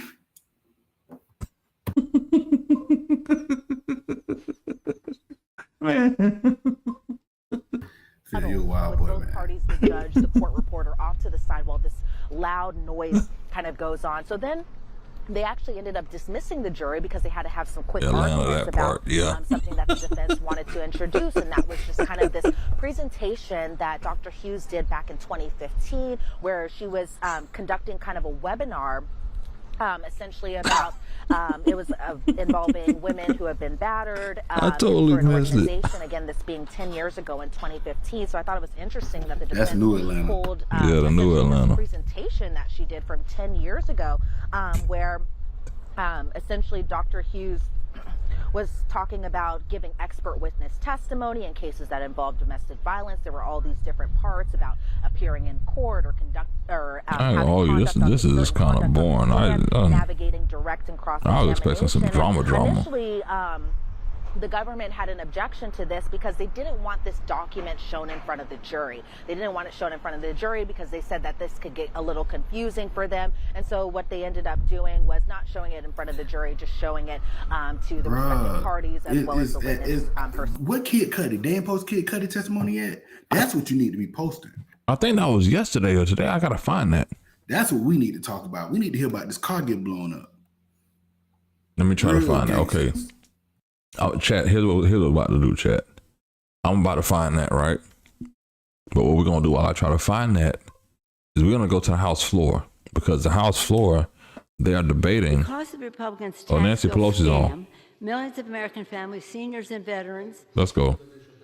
Y'all hate Pelosi. Let's hear.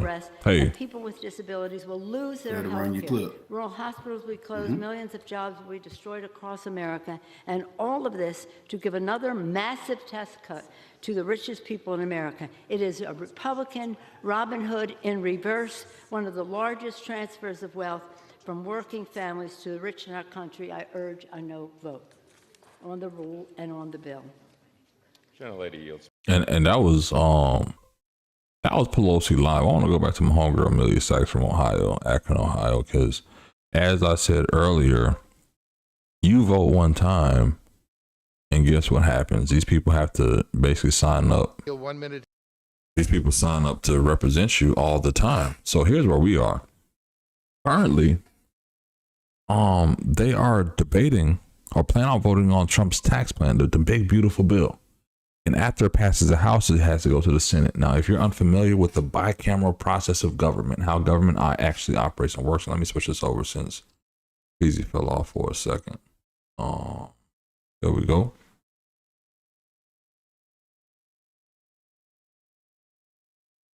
Oh, Terry, no, I'm not. I'm gonna just show Amelia because Amelia's my homegirl. I didn't mean to show Pelosi, Terry. So I got you. Calm down, my love. Right.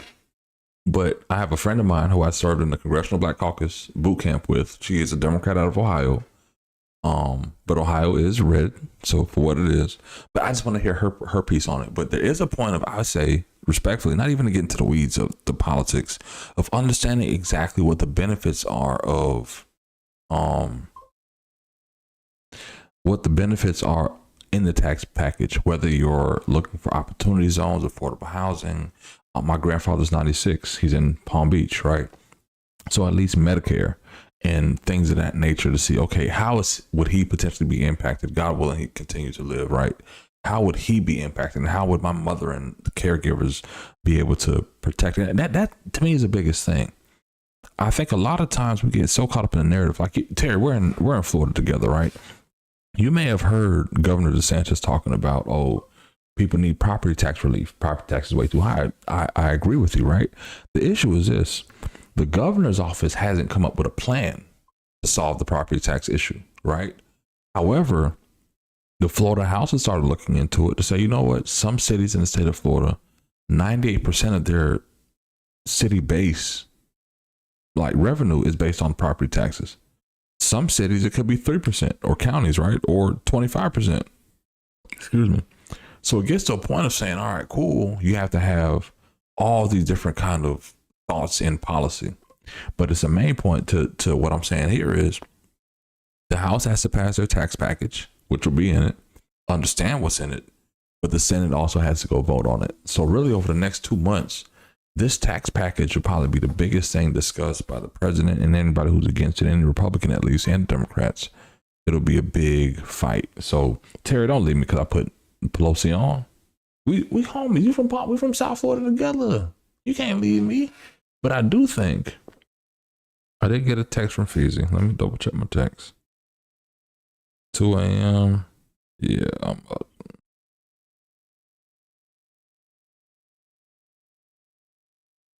I think FEEZY's done for the night. Let me check the studio to see if he's still in the waiting room, because I could. Yeah. There you go.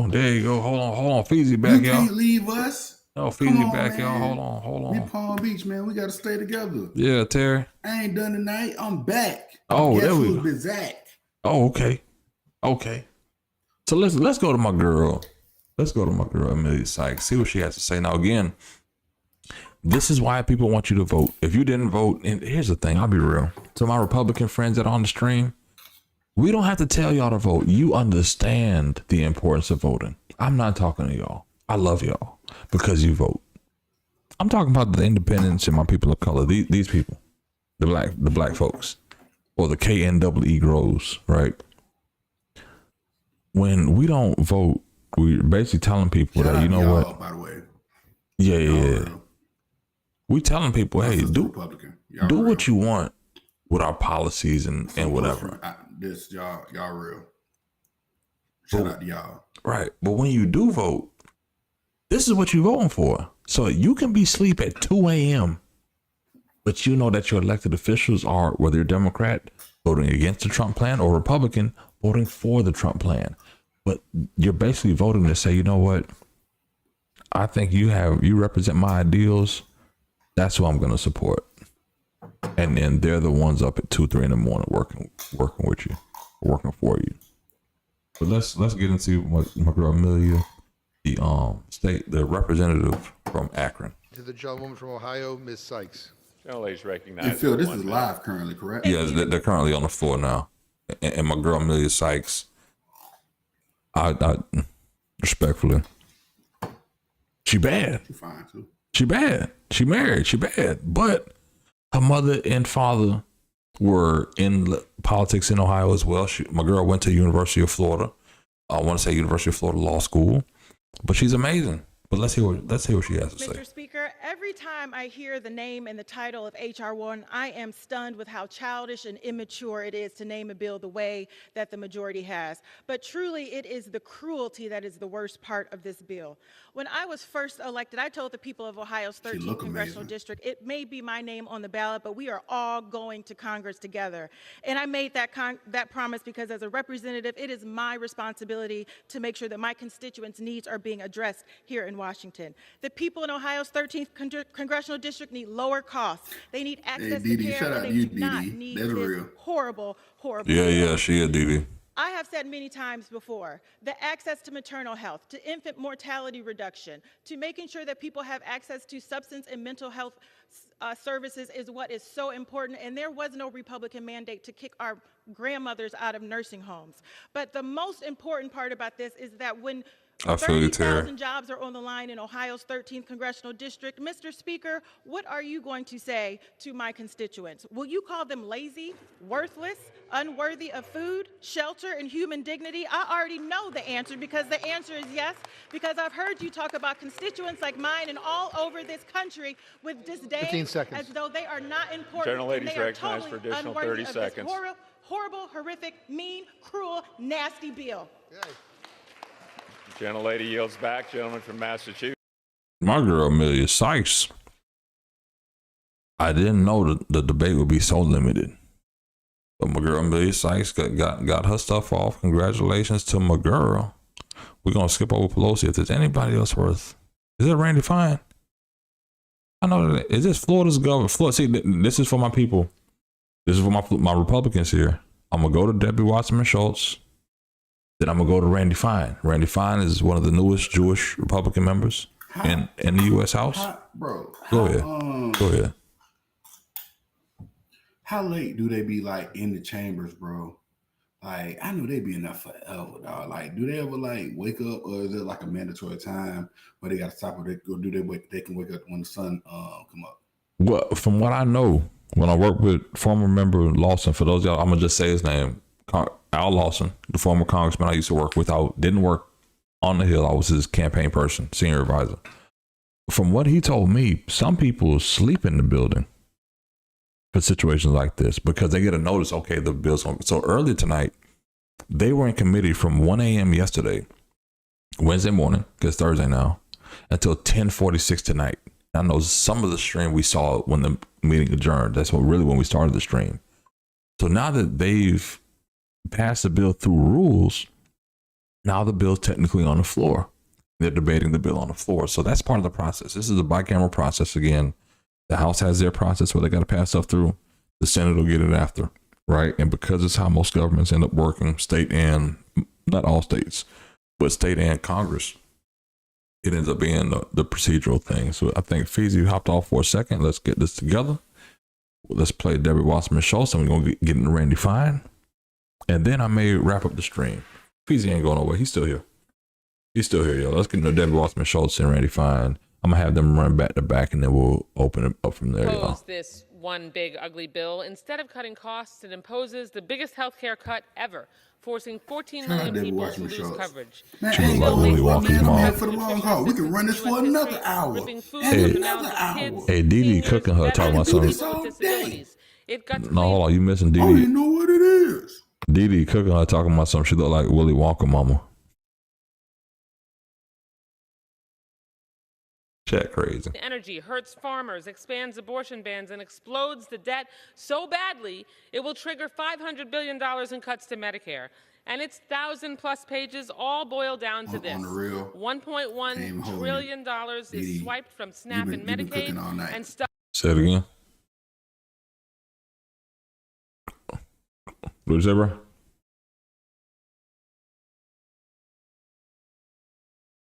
I got you. Right into the pockets of the richest 1%. It gives no longer, thankfully, gives tax breaks to candidates, although you tried that in the dead of night. Hold on. I can't hear you. Got competing audio, bro. Say it again.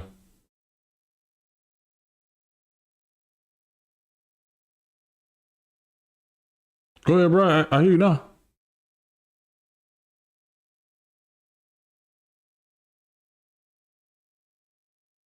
All right. I was saying she do look like Willy Wonka mama.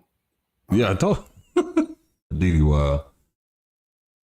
Millions of families and raises deductibles and co-pays. Do I like Debbie Wasserman Schultz? This is worse than the haves versus the have-nots. Damn it. I think she's part of the problem.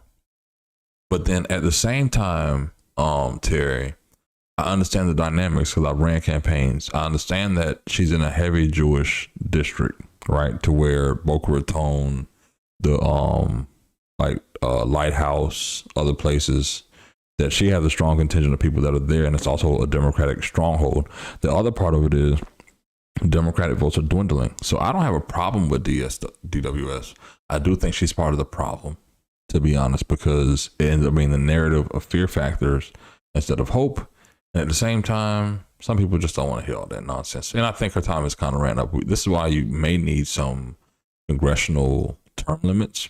But then the way they raise money is really the reason why you don't have congressional term limits, right? So I think her time has kind of ran up. But if it's not her, I think you got to have a Lori Berman or a Tina Polsky or someone else to replace her, because there has to be, not has to, but how they'll draw it, there will be a Jewish access seat, minority access seat, if you want to call it that, that'll be available for the Jewish contingent that is South Florida to elect a member that represents them or looks like them. So that'll always be a thing. But I think it's time for Debbie Wasserman-Schultz to hang it up.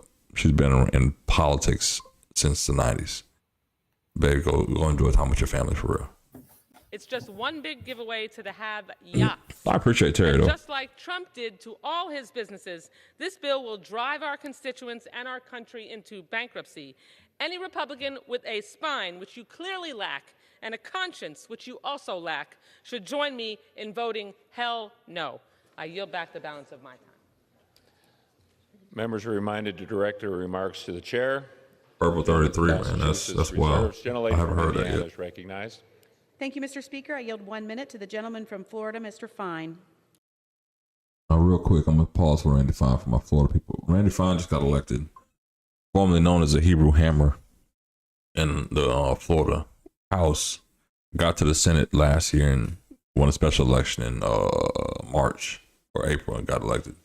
This guy over here is Mike Herodopoulos, former Senate president in Florida, who's also a freshman in Congress, and it's just kind of crazy. These powerful guys are moving up and really at the lower level or the lower level of popularity in Congress because nobody really knows who they are.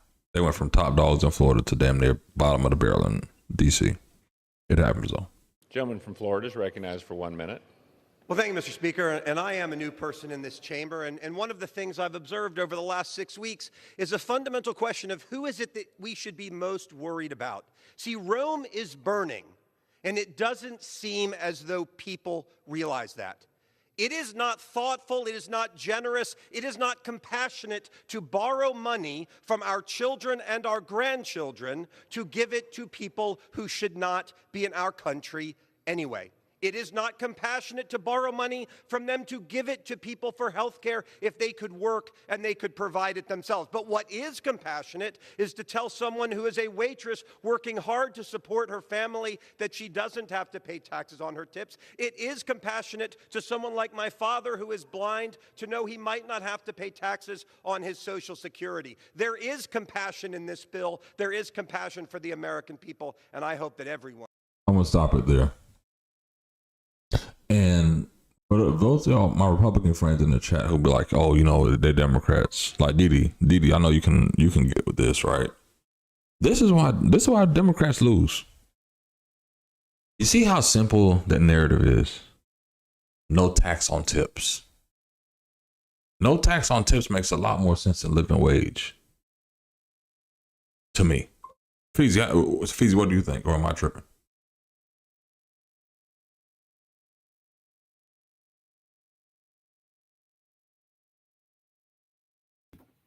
The Hebrew Hammer is crazy. He's like, what? Let's start there. I think that is wild. I've been thinking about it ever since you said it. Yeah, the Hebrew Hammer, Florida politics, you gotta love it. Yeah. But overall, to your point, and I think we spoke about this a while back, you know, the party that used to be called the Republican Party is not the same Republican Party. Facts, big fact. The Republican Party that we used to fear about, oh, they're just this powerful party that does this and does that. And mind you, there's nothing wrong with the Republican Party. Do your thing. Everything is great. It's just that both parties have adjusted. Both parties have shifted, right? So now, in my personal opinion, like you said, when you break it down as small as there's no taxes on tips or there's no taxes on the most basic things that people need to survive, facts, that makes so much sense to anybody. That's common sense legislation. But unfortunately, everybody don't care for common sense legislation. Exactly. You see what I'm saying? Like, if you sit here and you campaign towards me that you're going to make my everyday life easier, knowing that I got to worry about increasing mortgage rates, I got to worry about increasing taxes, increasing escrows, I got to worry about increasing car insurance rates, I got to worry about increasing grocery prices, I got to worry about everything going on. Yes, I need to know that the most basic thing that I have that I gain money on, that you're not taxing it. Like, yes, I would love that. I need that. I think that's great.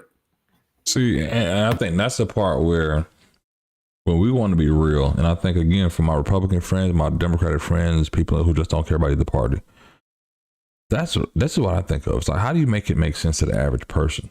And sometimes we use such highfalutin ass words and this thesaurus of lexicons and words that we love to use when we get a college education, that we forget that 50 to 60% of Americans read on the 4th to 6th grade level. So when you tell someone who's maybe, not to say that level, if you read on the 5th grade level, but you're in 10th grade, 11th grade, and you're working, you know what tax on tips means, right? A livable wage, it does not make sense to you. And that's why I tell folks with the AOC and the Bernies, it's like, y'all not telling nobody nothing for real. Y'all just BSing. Because if you're saying a livable wage is working for $15 an hour, for 40 hours a week, for 52 weeks a year, that means it's $40,000 that you're making. $40,000, this chat has told me in previous streams that that's not enough money to survive. So if that's the case, if you can't live off 40,000, and listen, Terry, can you live off 40,000 in Pompano? I don't think so, boo. Right? But it's a fact of saying, bruh, you have to talk to where people make sense of what it is, right?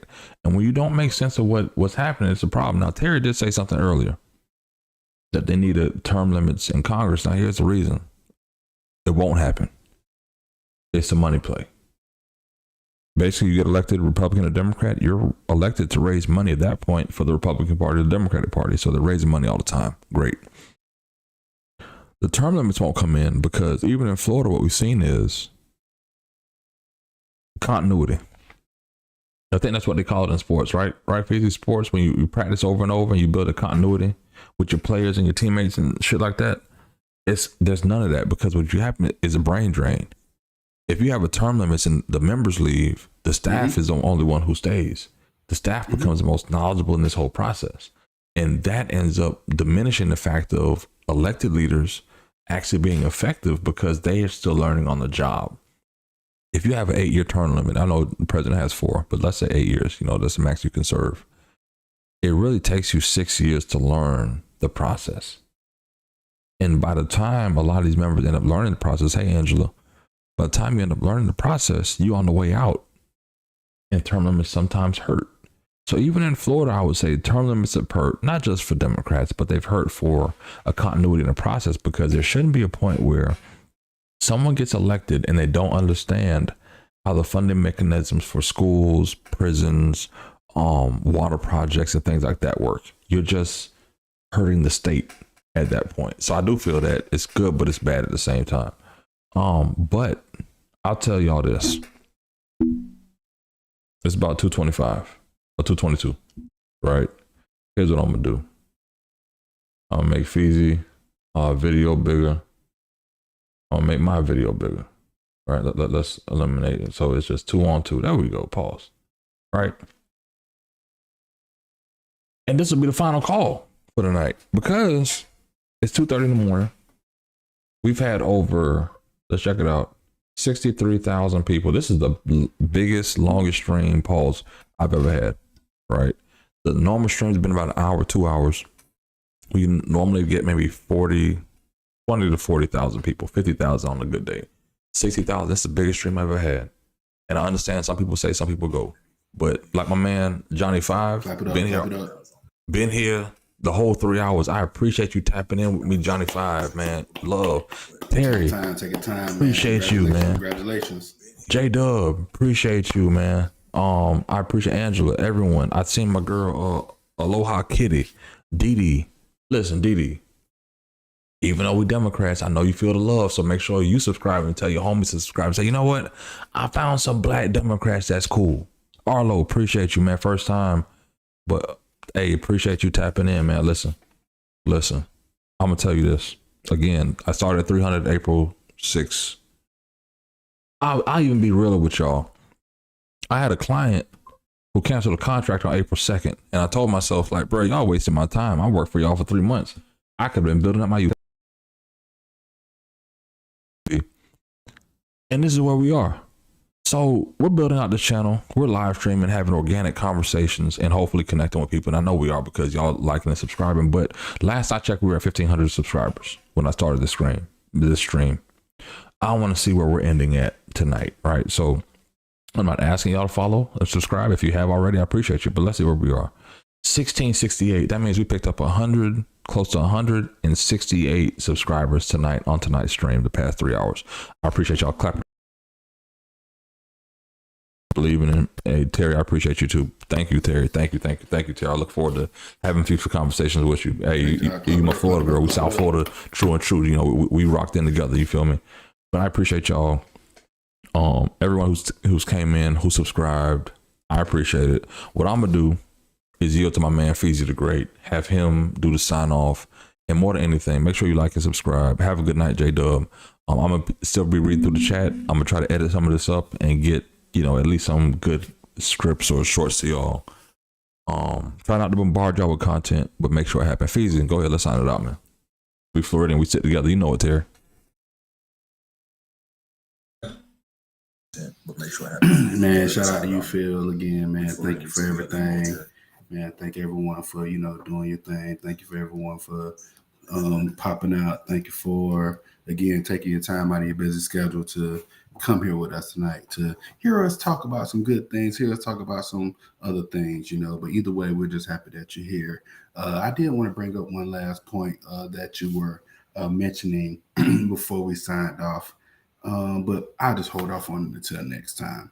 But again, catch me on Instagram, FEEZY the Great, FEEZYDAGR8. Follow me.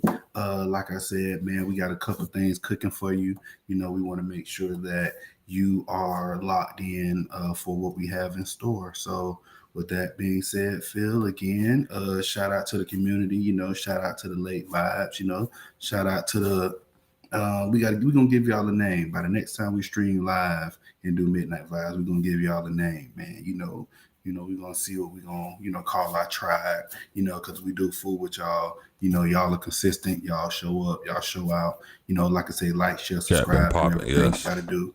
Phil, it's on you. All right, appreciate y'all. Really, hey, I know I seen one comment, JDM, this is boring. I get it, yes. Like my man Johnny 5, salute to you, my boy. We wrapping up here. We've been on for 3 hours. So, you know, it's 2:30 in the morning. We doing what we have to do. End of the day, y'all have a great day tomorrow, man. Let's have a great Thursday. We may be back on the stream. And what I'm going to try to do, I promise y'all, I need to get my dad's schedule together, my work schedule together, my entrepreneurial and client schedule together, so I can give y'all a consistent schedule on when I'm going to be streaming. And I do love this 9:30 to 2 a.m. Like late night, midnight post. I actually started solo. If y'all were here, my man FEEZY came in. We got him in after the South African president, and we kept it going. So we may do this like this in the future. So hopefully, my son's bedtime is around 8:45. If I can get a break, smoke, chill, drink some wine, get on 9:30, that may be it. That's what I'm leaning towards. But either way, until then, until next time, y'all have a great Thursday. Have a good night. See y'all later. All right. Have a good. I'm out. I will try to, if you subscribe, I believe I'll try to get a notification out, Terry, but I'm gonna post it. I'll make sure I do a post on the page, and whatever time I do it, I'll make sure. Although also, yes, we're not Republican, Democrat, Independent, we're all American. I agree with that. Y'all have a good night though. I'm out. Thanks, Terry. All right. Oh, nigga. Oh. We still live on Twitch. I forgot I got other ones up. Hold on.